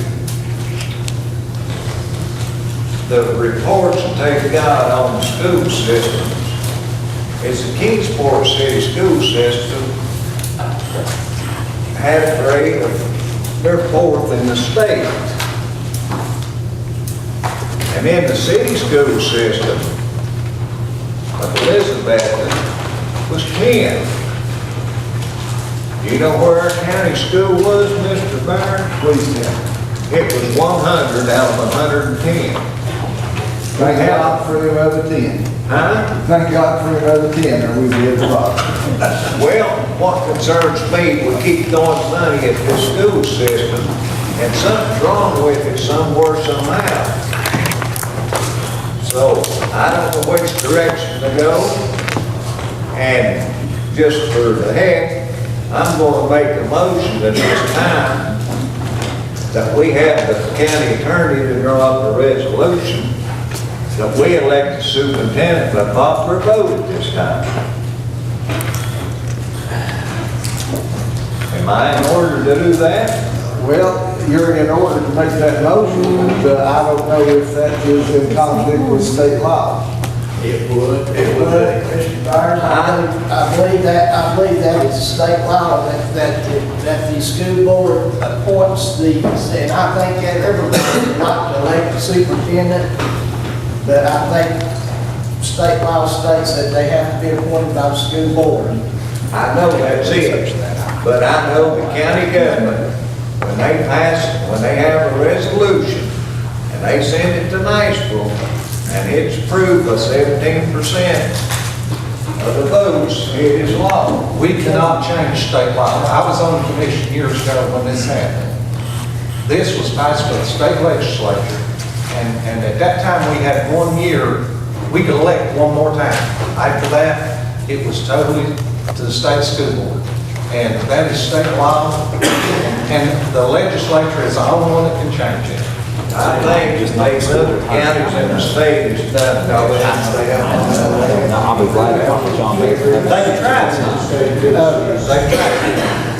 If the county attorney informs me that he's really not up to snuff on the details of that right now, that he would be happy to talk with the school board attorney and see if we have the authority to do a private act or not on that.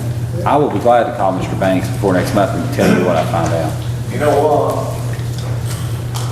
These schools in Carter County system, we keep throwing money at it. And Little Milligan up there is a small school, should be at the bottom. But it's up next to the top. So somebody needs to go look at this school and see what they're doing up there and see if we can't copy them. Because I'm very sincere and concerned about our education. What school is this? Little Milligan, making higher on the grades than anywhere. Little Milligan is a very exemplary school. Little Milligan is a very exemplary school. And what they're doing up there, we need to look at it and see what they're doing correct, because we need guidance here. I can give you 2 words. J.R. Campbell. Well, what's the matter with the other schools? I'll tell you something else up there that's currently involved. Right. Why can't we get the rest of the system? We can't make the parents do what they're supposed to. Mr. Winters. First point I think it needs to be made here is that the city of Kingsport and the city of Elizabethton, these 2 areas are prefixed by the word city. Now, the organization, government funding the whole bit for a city is not what it is for a county. The difference is that a city may be selective in who it takes into its system. It does not have to take everyone who applies. It does not have to take special ed students necessarily. It generally has that department. It doesn't have to take the hoods. Carter County and every other county in the state of Tennessee has to take whoever applies if they live in that county. That's right. There is no way they can deny anybody entrance. You cannot be selective. If you have one group that is selective and one group that is not, it should be apparent that the one who is will have better scores because they can be more careful about who they take into the system. The second point that needs to be made is that Elizabethton, and especially Kingsport, has a far bigger tax base and therefore more money to put into schools and everything else than the county has. And the third point that should be made is that we're not throwing any money at anything. Mr. Cribbett, we don't throw any money to the school system. Throw money, that's disrespectful. Throwing money, we fund our school system after a fashion. We have some people going way back that would have about 8 grades if they could, if they could get by with it. You get what you pay for. Everything else went up, but not for the school system. We're still way back. We pick up a little money along because the state mandates it. That's about the best that we can do. But the schools are not necessarily a function of money. I won't argue that. I won't argue that the excellence of Little Milligan is not singularly excellent and it should be appreciated. The thing about Little Milligan is that it does have strong parental involvement. I know that community well. I was principal of Hampton High School for many years, and I had students coming out of Little Milligan, and I love those kids, and they're great people. But one of the reasons they're great people is because they're country kids. They have an old work ethic. They have an old behavior ethic. They come in there with a different attitude than they do in some of the other schools. I'm very tempted to get on the name. Sure, I'm going to pass that up. The Little Milligan schools and their performance is a performance based on who they are and who their parents are, and it is parental involvement, all right, but it is also a different ethic, a different cultural ethic, a different situation.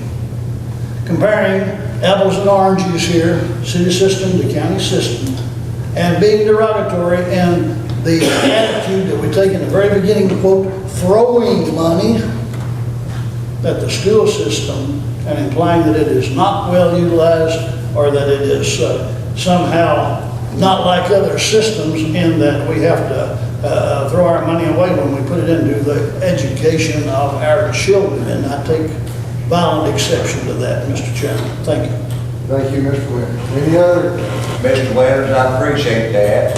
And listen, nobody's explained why the system is not doing any better than what they're doing. How well do you know the system? How well do you know what it's doing? You know a little bit about it, but you're not on the inside of it. You don't have any idea what all this is about. But listen, I'd like to talk to you one-on-one, me and you. We can handle that. I'm ready when you are.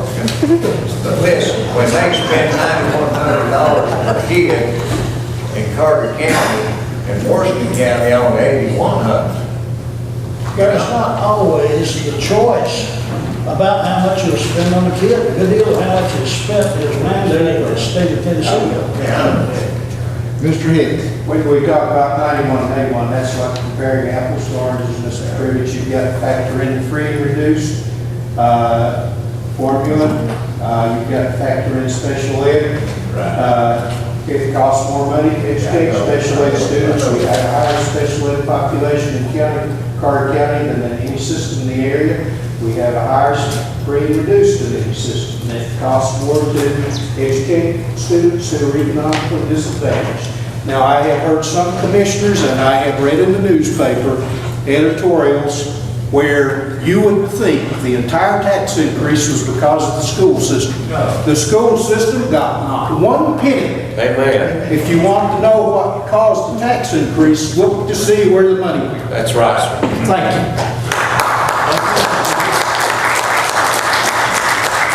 I'm glad that I had this debate with Mr. Hicks and Mr. Winters.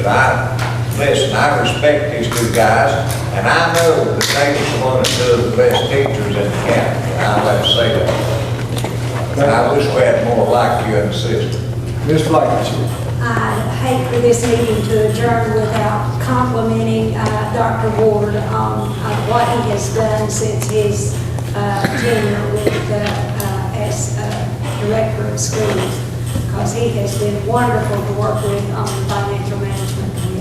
I think we all agree with you on that, especially us on the financial management committee. Move to adjourn. Have a motion from Mr. Cotton to adjourn. Do I have a second?